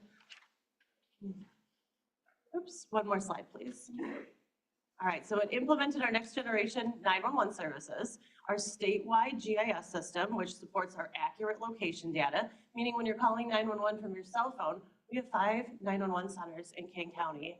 The one I did leave out that I should mention, Elgin is not here today, but they are also in King County. So we want to make sure that when you're dialing 911, that your 911 call correctly routes to our centers so we can get your emergency processed as quickly as possible. So it supports our statewide GIS system. It also supports our text to 911 capability. All of our centers here, I think since 2015, while the state is just mandating text now, we as a group implemented text to 911 back in 2015, ensuring any residents that are in Kane County, we didn't want one center to be able to be text ready and the next not. So we did it as a group. We all accept text to 911. This funding helps support that as well. And then it's also allowed us to apply for technology and consolidation grant programs. I think all of us have also received Next Generation 911 grants. It helped us upgrade our 911 phone systems and be ready for this technology, as well as our logging recorders, GIS programs. It's helped fund us through this, this implementation. And then now we also have our enhanced training and certification standards for telecommunicators. There's a state push that everybody is at the same service level across the state, and that's not just on technology, but that's on our training, pay, hiring across the board. So you won't get a service in one area that is quite different from a service in another area. And then it's also expanded the coverage in 911. Next slide, please. So why is an update needed now? Our operating costs have continued to rise now due to our technology and staffing. With the implementation of Next Generation 911, there are increased network costs. And while we get a pass-through of this money from the state also withholds part of it to fund these technology costs. So our revenue that we're receiving is kind of slowly declining. So $1.50 isn't what $1.50 used to be. And we haven't had an increase since 2017. So we're just asking for this $1 increase because that will be paid for by our users, our cell phone users, rather than coming from a property tax or our police and fire agencies as our budgets continue to increase. Next slide, please. So what we're asking for in terms of help is to support the passage of this bill, House Bill 4066 and Senate Bill 2670. We brought a resolution here today supporting this surcharge adjustment, and we really would like some support communicating to our state legislators how important this is to us. We all field quite a few 911 calls. This is very important to support our teams, our technology, and guarantee service to all the citizens in King County. And that's all I have this morning. All right, and I saw a slide for questions. Does anybody have any questions? I actually would like to start it off. First of all, I personally I read these, I support them, obviously, I come from this weird world, but outside of that, oftentimes when we don't act for a very long time, we end up in a very deep hole. So let's not do that again. And let's call our legislators. I personally will support it. I will ask for the committee support on it. Would somebody move do we have the resolution to pull up? There is one point I just forgot to add as you're getting that as well. The city of Chicago, as our lobbyists add, they get $5 per line. So they get a base rate of $2.50, and then they have an inflation cost on top of that. We're not asking for $5. We're asking for the base rate of $2.50 to apply to our centers as well. Very good. I do have a question. Yes, go ahead. So thanks for your patience with me. I come from the private sector. And so the budgets that I've been involved with and whatnot, very few things are ever a clean number, like $1 or $10 or $100,000. It's like $93 or 97 cents or $1.13. So just wondering how, and maybe, I don't want to put you on the spot, like how we came to $1 increase or $2.50 for two reasons. Like maybe it's $2.32 or maybe it's $2.93. And when you talk about I don't know how many 911 calls are made, super grateful for the service. Personally, I benefited from it, so thank you to your team for doing it. But what if you're too low? What if you didn't ask for enough because we don't have a zero-based budget on it? And then over the course of the next few years, you're not funding what you need to fund? Just because it's such a clean number, when I see a clean number and I go for a budget, I'm like, I don't know. Private sector girl, like, yeah. Great question. So there was a lot of discussion about this at our committee levels. We have 2 state committees as well as national 911 committees, APCO and NENA. I did provide, I should highlight this 2-page kind of details on what we're all asking for statewide. There was discussion at the committee level of what is really the appropriate amount to ask to help us sustain. And there is discussion on should an inflationary amount be added to that as well. So we started with the 250 and then discussed, you know, if inflation needs to be added as part of this as well. Do you guys have anything else to? Yes. Yes. Well, would you like to? Go ahead. The 250 was decided upon because of equity with the city of Chicago with the base rate. If we would have come up with something that was different than the city of Chicago, then it was felt that could have created some confusion. So while your point is very salient as far as you know, what does it cost to run 911, the interpretation of the data was that we should stick with 250 to make everything consistent throughout the state. Okay. Good questions. Do we have the resolution?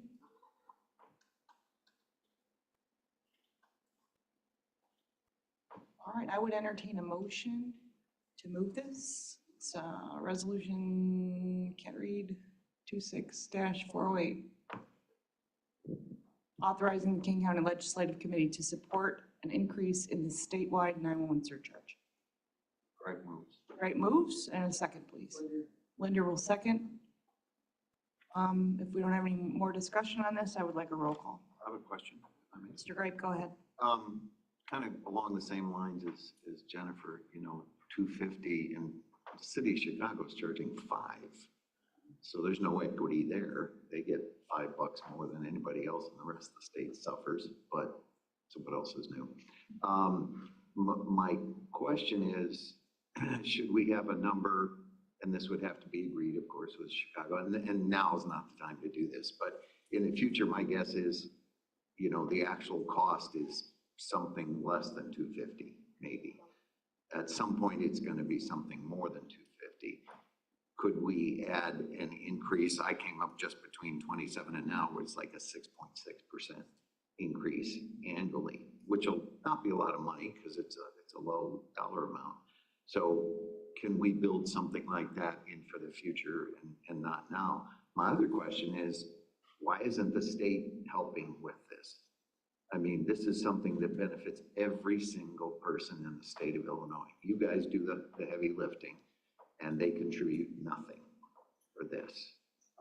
So going back to the local control, it's like we've got the control, we have the work to do, but we don't get any money from the state legislature to do this. Has anybody ever approached them? Not that you would know, but I think it's time that they start contributing for the things they require the rest of us to do. You know that there's always been a lot of conversation, even in terms of like, I mean, this is specific to our 911 phone systems, but there's been discussion on our 911 radio systems as well. It's kind of ongoing discussion on, you know, what it takes to do that work and what kind of funding is needed. And is the state interested in or willing to provide some funding for that?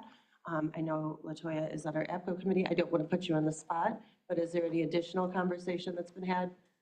No, we'll certainly take your comments though. We appreciate the support. You know, at this point, you know, these bills are established. We're looking for support, but we will report back to our committees with the comments, you know, from the board on, you know, what would be beneficial in terms of supporting 911. Well, I appreciate your working groups on it, and if there's more detailed questions, can we take that offline? Or okay, very good. So I would just ask for a roll call vote. I would ask for your support on this. Abaticola? Abaticola, aye. Gripe? Right, yes. Linder? Linder, yes. Gums? Gums, yes.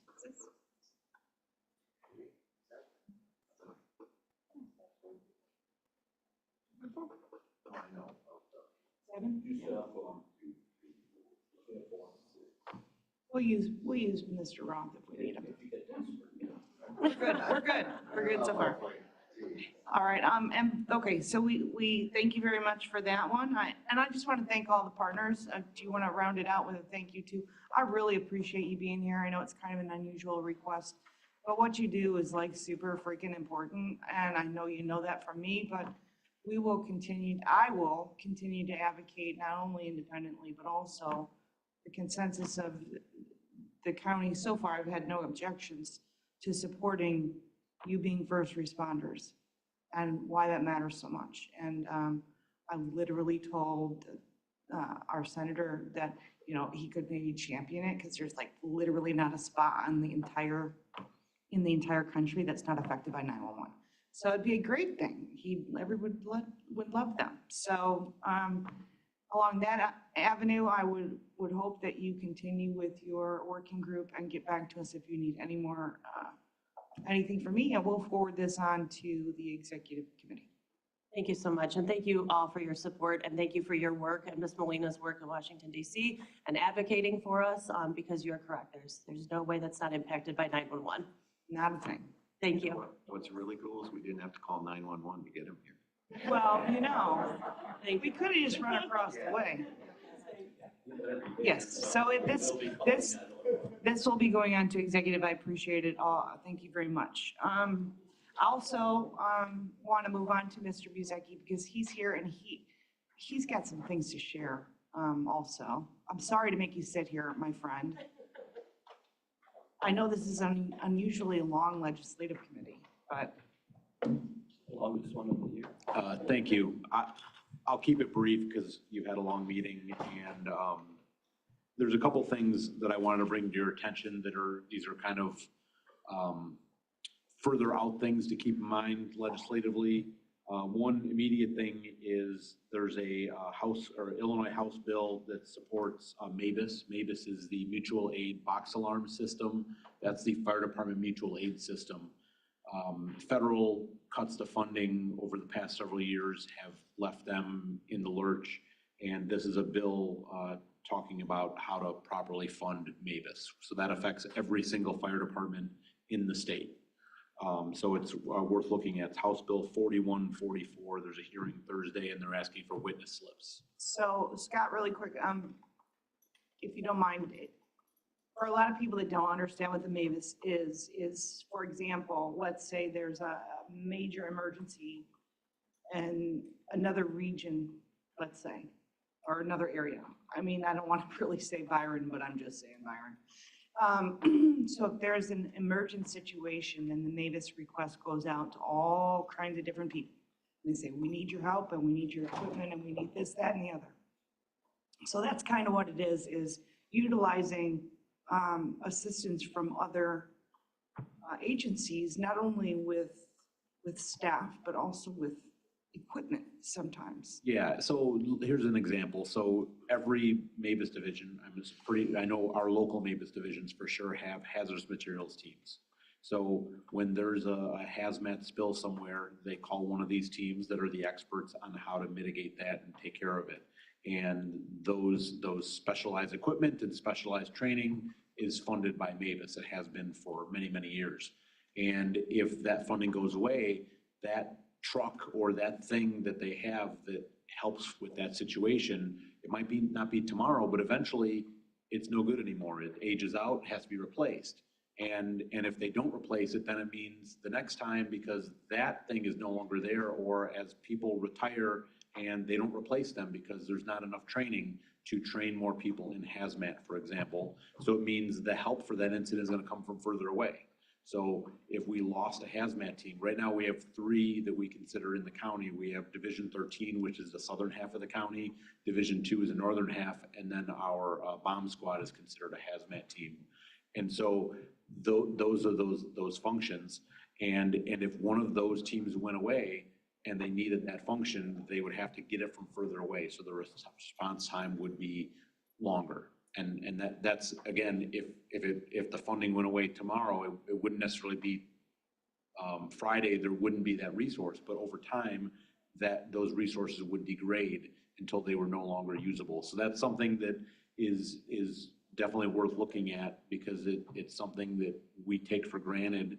The fire departments are excellent around here, and Mavis was one of the leaders in the nation at developing this kind of a system that is now mirrored around the country. And if the funding goes away, then the capabilities will eventually go away. So even while that doesn't directly affect us as a county, because we don't have a fire department, of course, we have many fire departments throughout the county, and that's important to all of us and to our residents. So I thought it was important to bring that up. The other thing I wanted to talk about was, this is the kind of further out thing, was that if you've paid attention at all, and again, probably not as much as me, but the FEMA review report has been going on for several months. A report was leaked, a draft report was leaked. It's probably being revised, but essentially that report has a lot of things in it that are probably not good for us.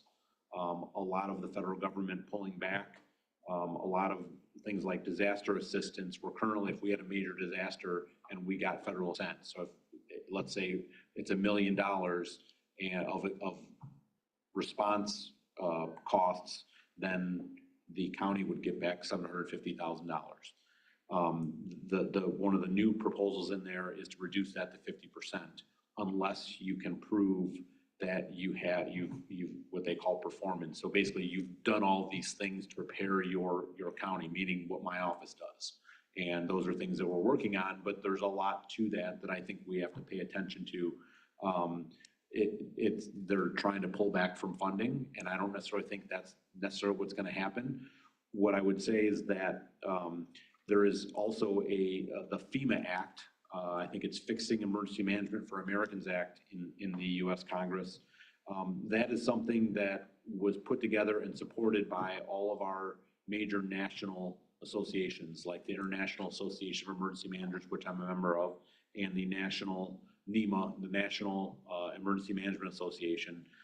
They all were at the table to develop that, and all of them, and typically us practitioners, support that. A lot better reform for what we need from FEMA. And I think that's something that I talked to one of my colleagues today, that hasn't really been moving. There's not traction in the Senate, but I think this has been waiting for the FEMA review report. So that FEMA review report is kind of not as good for us. The FEMA Act is better for us, and the final answer is probably somewhere in the middle. But it's something that, as those things start gaining traction, that I think talking with our legislators to urge supporting the FEMA Act is why I'm here, and what I wanted to say to you today. So the only thing I would say is we are also, these are minor things, I guess, in the scheme of things, but we're applying for a few grants to support Disaster Alert Kane, which is a new collaboration that we're building that brings together nonprofits and churches and public safety agencies to provide emergency shelter, damage assessment, debris removal, and all those immediate disaster response things. It takes all those groups that already exist in the county, and it leverages them to use their volunteers and all that. And these grants that we're applying to Congressman Foster's office and Senator Duckworth are for the startup expenses of that. When you said, grants of $500,000, this is $35,000. So it's small peanuts in comparison, but. To ask for more, Scott. Yeah, well, the problem was the matching funds was something would have been difficult. So, but this will be a good start for us to get it moving and to get some of the news out and really set us up right going forward. So we've had a lot of help from McGuire Woods on this and some previous things. So they've been nothing but great to work with. So I appreciate their help. I don't know if they're still on, but it's been really good to work with them, a good resource to have. All right, thank you very much. I really appreciate it. I know getting our name, the work that you do outside, I leave everything up to the experts. I don't talk about a lot of stuff. Y'all are the experts, but applying for these is super important, and getting our name in front of those legislators, Kane County's name in front of the legislators is so important. So your application hopefully will be at the top, because we're doing our work here. I hope it's a little bit and they just say, just give it to them. Just give it to them. That's right. All it happened, yeah. Thank you very much. You're welcome. If you guys wouldn't mind, we can move on to, if the committee's okay with it, I will do my NACO report later. What I did at NACO any old way. But let's call up our next couple of resolutions. I believe that came through E&E. And see if we can get a brief on those, and what they're asking for is support on these bills. And what I believe we're going to do is we're going to support them and push them forward to the executive committee. Is that the request? Yes. Very good. So if we could just be brief on them, and then we'll get them going here. And if anybody has any questions, we'll ask you after that. Thank you for being here. I appreciate your accommodation as well. Absolutely. Would you like me to just basically give a summary of all 5 of them? That'd be great. Okay. Well, the first one, this was mentioned in the McGuire Woods recap. It's essentially a statewide fee on non-reusable carryout bags. There's 2 parts to wanting to do something like this. The first part is environmental. The goal of the act is to reduce the use of non-reusable carryout bags by 90% eventually. These bags are predominantly plastic. They're predominantly non-recyclable. There's absolutely hundreds of millions of them used in the state every year, used in King County every year. So that's the environmental part. And then the financial part is that while the statewide fee is active, at least in the beginning year, 2 cents from every bag would come to county environmental programs. And they would support essentially implementation of the Illinois Solid Waste Planning and Management Act. It's at the moment more or less an unfunded mandate. Counties with active landfills have a source of revenue there to support their work, but King County does not have an active landfill. So that's kind of where I was looking at this bill, is that revenue side, bringing some money that's currently coming out of our general fund and other sources to the county. All right, so that's that one. The improving the management of wasted food. So that bill does a few things. It establishes a hierarchy of preferred management for wasted food as state policy. So it's not just about composting, it's about trying to encourage companies that manufacture and process food to prevent waste wherever they can. And then where they can't, the first and foremost action that's supported is rescuing that surplus food and donating it while it's still suitable to eat. There's a component that allows non-edible food to be fed to livestock. There's some issues there with ag laws, but some of it can be diverted that way. And then composting or digestion with beneficial use of either the gas that's produced or the actual compost. And then finally, like landfilling food as the last resort. The reason I was interested in this bill is that I'm basically in charge of trying to implement our solid waste management plan. We can't meet the goals of our plan without diverting waste streams that are currently not diverted. And food waste is a big one. The parts of this bill to consider is that it would require large food waste generators in the county and throughout the state to divert their food waste. Grocery stores, like large grocery stores, would have to start doing this in 2028. A lot of them already do it, so it's not actually going to be that much of a change for them, but it would eventually trickle down to facilities like larger restaurants starting in 2030. So they would have to separate their wasted food from their other waste streams and find a way to either get it to people to eat or to other handlers like composters or digesters. Another component is it will require counties and municipalities to purchase compost or digestate on a pro rata basis. So for us, we'd be responsible for buying based on the unincorporated population, and the cost to the county would be about $52,000 to $60,000 a year. That part of the bill would not go into effect until 2033, so we'd have some time to figure out how to adjust our current spending on landscape products like mulch and other things, and how to kind of figure that in and be able to pay for it. Okay. Then I'll kind of just talk about the other three together as a group because they're all the same type of policy. They're all what we call extended producer responsibility bills. And the goal of these is to have the manufacturers of a specific product, they usually either form a new nonprofit or fund an existing one to develop a plan and then implement that plan to cover the safe and sustainable collection, consolidation, transportation, and ultimately disposal of their products. There's two ways that this can look. One would be an eco fee on the sales of a new product. So it's specifically itemized that the consumer is paying X amount to fund the safe disposal. Or what's usually more politically palatable is what we just call cost internalization, where the manufacturers basically figure out where that money is going to come from if they need to increase costs to the face by consumers. Sometimes they do, but it's not an itemized cost. And I believe all three of these are, well, none of them is explicitly written as an eco fee bill. So it would be up to the manufacturers to figure out how they'd be doing it.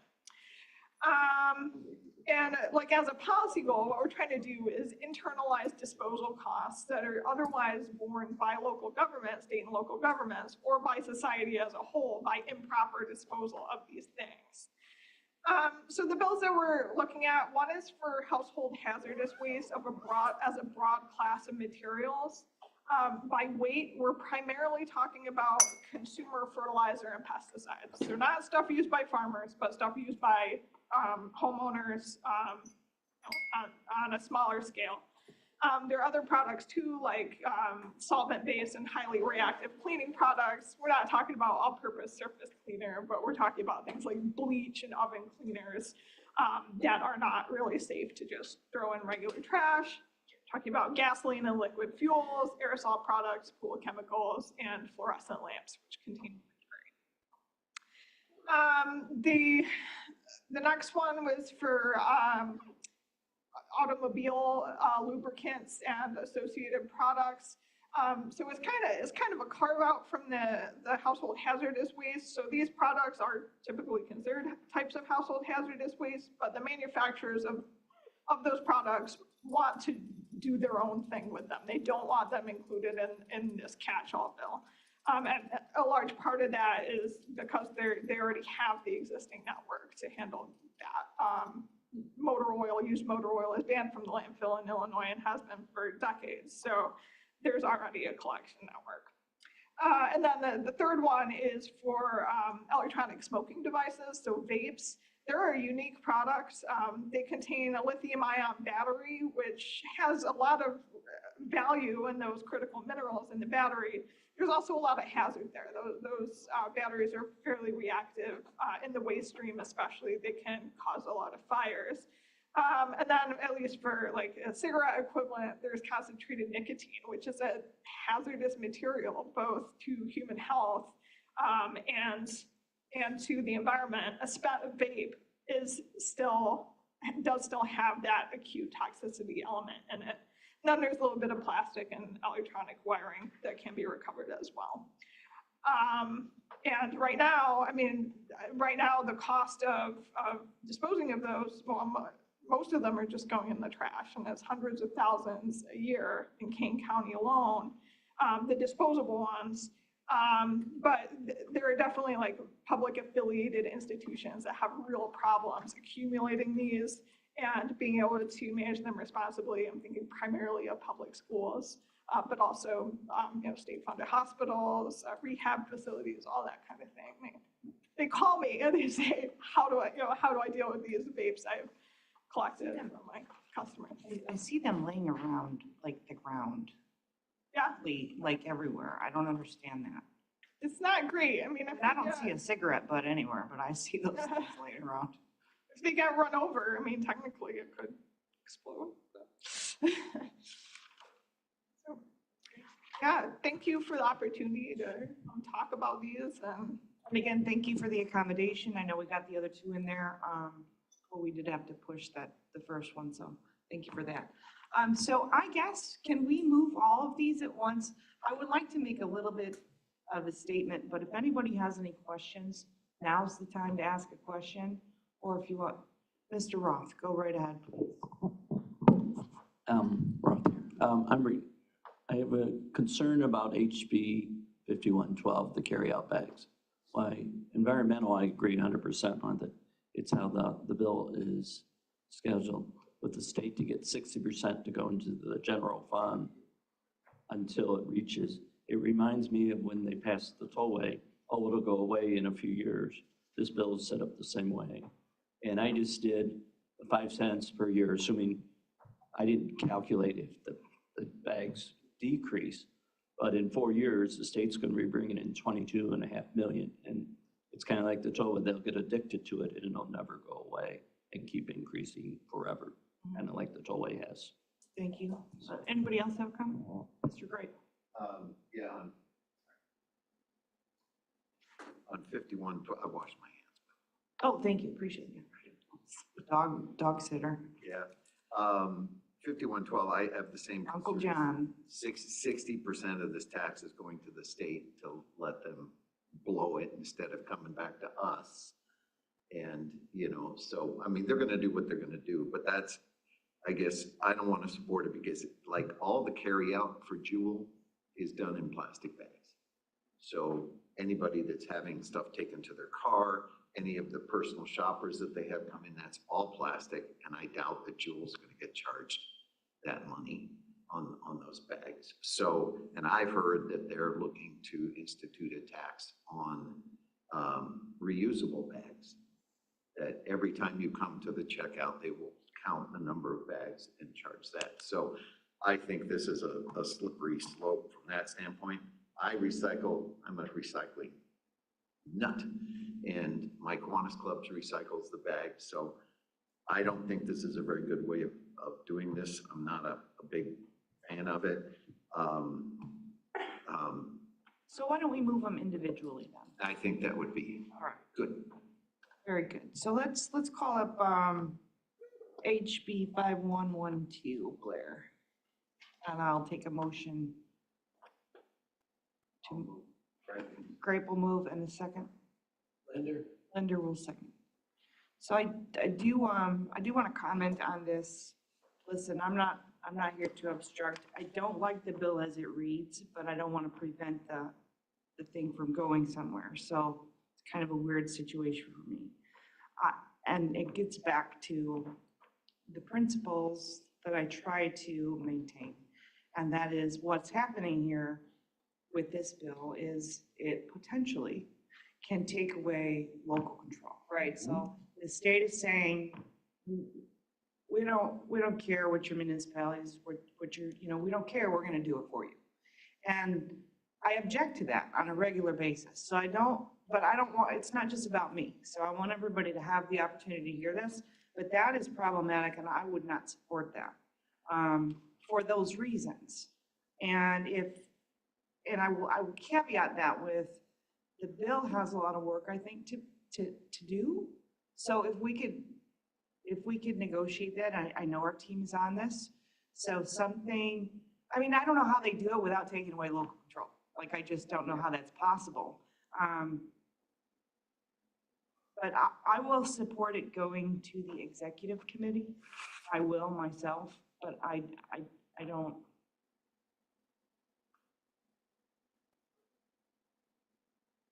Yeah, no, I'm not gonna support it. Never mind. I'm sorry. It's like, wait, you just said you're not gonna support it. So, but I wanted to caveat that with, it literally goes against what I'm trying to maintain personally here, just from my perspective. And I don't want it to be taken the other way. So, but we'll work on it. So can we get a roll call? This is on 26-235, supporting HB 112. You can read the rest. Abaticola, Abaticola, no. right? Right, no. Linder? You know. Combs, no. All right, and then I would entertain a motion to move the next resolution, which is Senate Bill 2852, improve the management of waste food, which is TMP 26239. Linda will move, Gripe second. and Grape seconds. Any comments, consideration? I have a comment. Go right ahead. I'm concerned with what this will, our restaurant owners, our small business owners already have, their margins are so low. And they've been through so much. And this just feels like another thing being asked of them.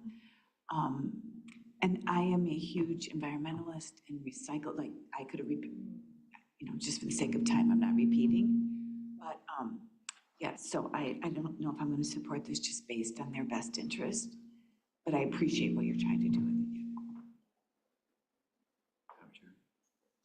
it. Mr. Grape, go ahead. So I'm kind of on the same page too. From a local control and local money standpoint, that it's a tax on the county, it's a tax on the restaurants, which will be a tax on the users. And this is coming from Springfield. So, I love composting, but we encourage composting, but I read in the details of this that it discourages the greenhouse effects of composting, which didn't make a lot of sense to me. So it's just, I see Springfield just trying to put their hands into local restaurant operation, and slippery slope there, so I'm not a big fan of this one. Well, I would just like to tail on that. It actually had nothing to do with these resolutions, but, the things that are happening at the federal and the state level today, it's, energy and taxation. Tomorrow it's gonna be taking your land and all kinds of other things. So I agree with the slippery slope, but go ahead. Yes. I just want to mention that there are ways that restaurants can reduce the amount of food wasted and actually still make some money on it. So it doesn't require them to compost. It does require them, if they still have wasted food that is inedible, to then compost that. There are some really interesting apps that allow, basically create restaurants to make daily flash sales on the food that they know they're gonna have to throw out if they can't sell it. And there are costs to that, there's labor costs to administer it. There's probably a fee to use the app. So there is an increased cost, but it's not necessarily like a zero-sum game. Like it's just cost and no benefit. So I just wanted to say that. No, I can respect that and I appreciate you. We have a motion in a second, right? Yes. Yeah. So we'll ask for a roll call. Thank you very much. Abaticola, Abaticola, no. right? Right, no. Linder? No. Combs, no. And we'll move on to the next one, which is, there we go, 26-355. That is Senate Bill 3915 and H Bill 4546. Create a manufactured funded household hazard waste stewardship program in Illinois. That's a long one. Linder moves. Linder moves. Gripe second. Gripe seconds. Any questions, comments? Did you want anybody got anything?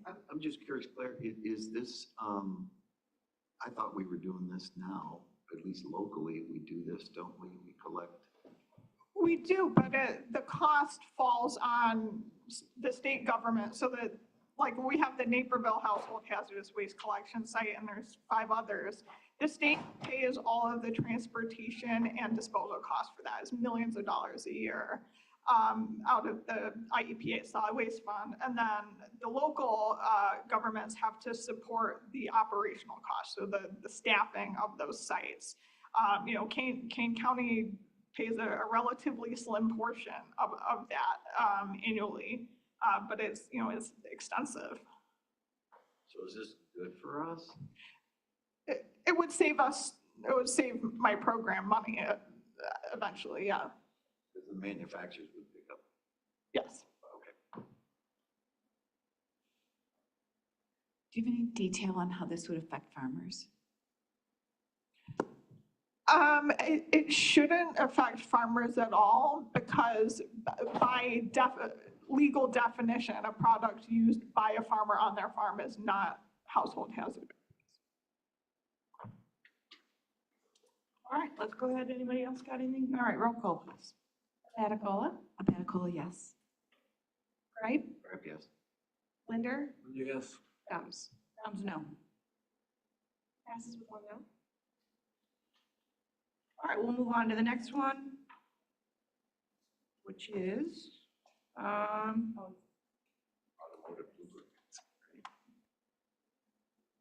26, I need some better glasses.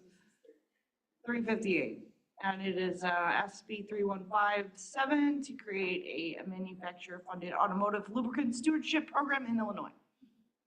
On a motion? Gray moves. Linder second. Linder seconds. Any questions, comments? Yes. Go for it. Is this aimed at the guy who? Mr. Linder, go ahead. Thank you. I can't hear you though. I'll get closer to the microphone. Is this aimed at the guy who changes his own oil at home and throws it in the backyard? Because most of the tire stores that do oil changes, the oil change places, dealers, they collect their oil and sell it. So I don't know what the problem is that we're trying to solve here. It's to make it easier essentially and to get some outreach and education to that guy that's changing his own oil, that there is now a place where he can take it at no cost. And it's more than just oil. It does include other associated products like antifreeze and transmission fluid and things like that, to the extent that, home garage car enthusiasts are handling that material themselves, the only place they can really take it is a household hazardous waste facility or throw it in the garbage. So it would, again, create more opportunities for that material to be handled through a manufacturer-funded project. I'll go. Go ahead, yes. I'm gonna go really fast. Okay. So does this apply to landscapers who have their own shops that change their own oil, everything that goes, this applies to them? Yes, because this is based on the product, so yes, it would. And where would this location be where they would need to drive it to? So that type of thing is usually figured out in the plan, which is established as a result of the bill, but generally speaking, it's through retail outlets. So I would imagine auto parts stores would become collectors of all these materials, and also small garages. Even if the work wasn't performed there, they might start taking the material from. Because one of the issues way up in Northwest Kane, where I'm from, is there's no recyclable centers. So you have to drive very far to drop off, right? You know this, okay. The other thing about this is that I just need to ask. So I believe, though, please correct me if I'm wrong, because I'm not positive about this one. You have a waste management contract that the government does, and where you live, right? So I have one where I live, and they will pick up toxic, certain hazardous, if you call on the 4th Thursday of the month, you lay it out, but it's so easy. They take this, right? So there are some programs like that. Yes, so the municipality has to ask for that when they write their bid for waste collection. They can ask for a household hazardous waste component. The county partially funds and helps operate a home collection program for the northern part of the county because it's so far from the Naperville drop-off. And so this would be for unincorporated areas because it's already covered under like a village or a city with their contract with the waste, which most of them have. Well, most of them have a contract, pretty much all of them have a contract, but actually very few of them include household hazardous waste. Huh. Seems a little bit more efficient just to get them to do it except for the unincorporated areas. Yeah, it's expensive. Like the monthly amount is gonna go up quite a lot. For like a city like Aurora, if they included it. Thank you. Contractor in St. Charles, I can't hear you. contractor in St. Charles, Geneva has nothing like that. We would be the best place to go. As Mr. Gripe said, you just take it back to the place that you do some automotive business, and they may take it, or they may charge you $1 or $2 to take it. But we have nothing like it. Set the stuff out once a month, and they'll take it. Nothing of that sort. Never have had. Mr. Grant? Yeah, that's, I think we're building something that's already there, or the state's trying to. So, like Mike was saying, if I change my oil, which I don't do very often, my lawnmowers, Yeah, I'll come do it. I won't try it with my car because I can't get under it. But, you know, I'll just take it into the local guy, but I don't know that we need the state to create a whole program and increase the price of oil and transmission fluid and every other liquid that is not, we don't want dumped in. So, I know what to do with it now, and I can take it in, get it done. This bill was actually written by industry because the last resolution we talked about, this industry, the automotive lubricant, they don't want to be part of that catch-all HHW bill. All right, thank you very much. My only comments are the industry that had drafted this bill. I think it's fair to say that they have good lobbyists that are lobbying for this. I think in the scope of what this committee is supporting, again, I'm opposed to Washington coming in and telling Illinois how to do their job. I'm opposed to Illinois coming in and telling King County how to do our jobs. I also want to just remind you, not you, but in general, the committee, these things are so fluid. They might like come up with some fabulous, hey, we're going to give you $1 million to implement this. I mean, that would be great. But at this point, I kind of agree that I have the ability to take stuff places too. And I don't want it to come off like we're not supportive of this. It's just, I think it's outside of the scope and I won't be supporting it. So we'll take a roll call. Abatacola? Abatacola, no. Right? Right, no. Linder? No. Grams? Grams, no. Anything else? And our last one is 26360. Yeah, that one. HB 4652 to create a manufacturer-funded electric smoking device stewardship program in Illinois. And I'll take a motion. Gray moves. Second? Linder. Linder? Any conversations on this one? I thought you were vaping under the desk there, but. I just want to confirm that this is all coming from the manufacturers or transferred to the people that are using the vaping industry, not the normal taxpayer. Yes, because really the only influence the manufacturers have is over the price of their own product. So, yeah. I mean, it's not just general commentary, as you know, which I like this, by the way, thank you.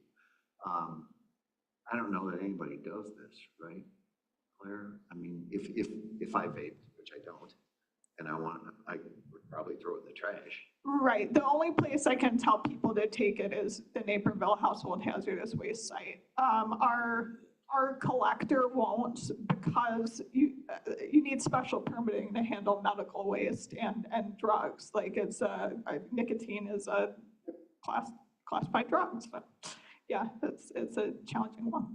I think those lithium batteries are a challenge too. Yeah. They can, something gets smashed the wrong way, it can start a fire. right? And they're totally combined. You cannot take apart a disposable vape to just recycle the battery. It's not safe to. All right, no more questions, we'll take a roll. Patacola, Patacola, aye. right? Right, yes. Linder, Yes. Gums. No.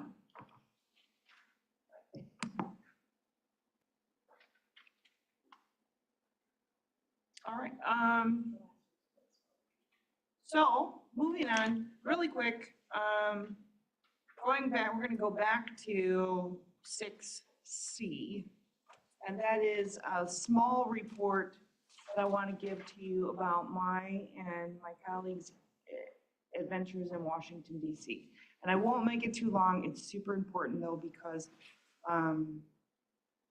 what we're doing is asking for millions of dollars on a regular basis. And we do that in the offices. We get we get to meet with county stakeholders from across the whole country. So sometimes you're learning things that, you haven't learned. But more importantly, from my position on the National Association of Counties is we vote on things that are national agenda items. For example, we have the Department of Homeland Security in our Justice and Public Safety meeting. Now, I come from law enforcement, all these things, great. However, God love her, the presenter was there, and we've got a room full of 200 people, and she essentially said everything, and the whole planet is wonderful and happy, and everybody's singing Kumbaya, to which, as you may have guessed, I had something to say about. So I stood up in the group of people, and I suggested that the National Association of Counties, as opposed to having a political debate, should demand from both sides of the aisle that we require immigration reform to be actually passed. Because that takes out the one side thinks this and one side thinks that. Maybe you can actually pass a bill for the first time in 36 years. That'd be great. So I did that, and we voted on that. And then we also voted on agenda items that were there to protect our judiciary, our judges and prosecutors and different things like that through communication. So we actually voted on agenda items, and throughout the year, we meet via Zoom, and I have been able to defeat some things that are not good for King County. You all have heard those before, but we'll continue to stick by the tenets of what this county is about. And so it was very meaningful, and I feel like my vote matters. Again, if you're not at the table, you're on the plate, and King County is there. And of course, there's a lot of things that you can do. I did not have the opportunity to see the pandas again, but it was a great time. We had a good time, and our partners were there. And again, I can't stress enough, when I found out that our Lotties team got on a train because their plane was canceled, I was like, really? He didn't want to leave us in the lurch. So I thought that was spectacular. So having said that report, I would like to present my next adventure, which is where is it? Is it on there, Blair? So I am requesting to attend my annual, so when you are appointed to the NACO Association, you are required to attend 2 meetings. That would be the legislative in February, and then the annual in, I don't know, the middle of summer in some hot place. Anyways, I would like your consent to be able to attend that again this year. I think we get a lot out of it. And we do a voice vote on this, I believe, but everything's there and was in your packet. Now, I will tell you that I did put down the estimated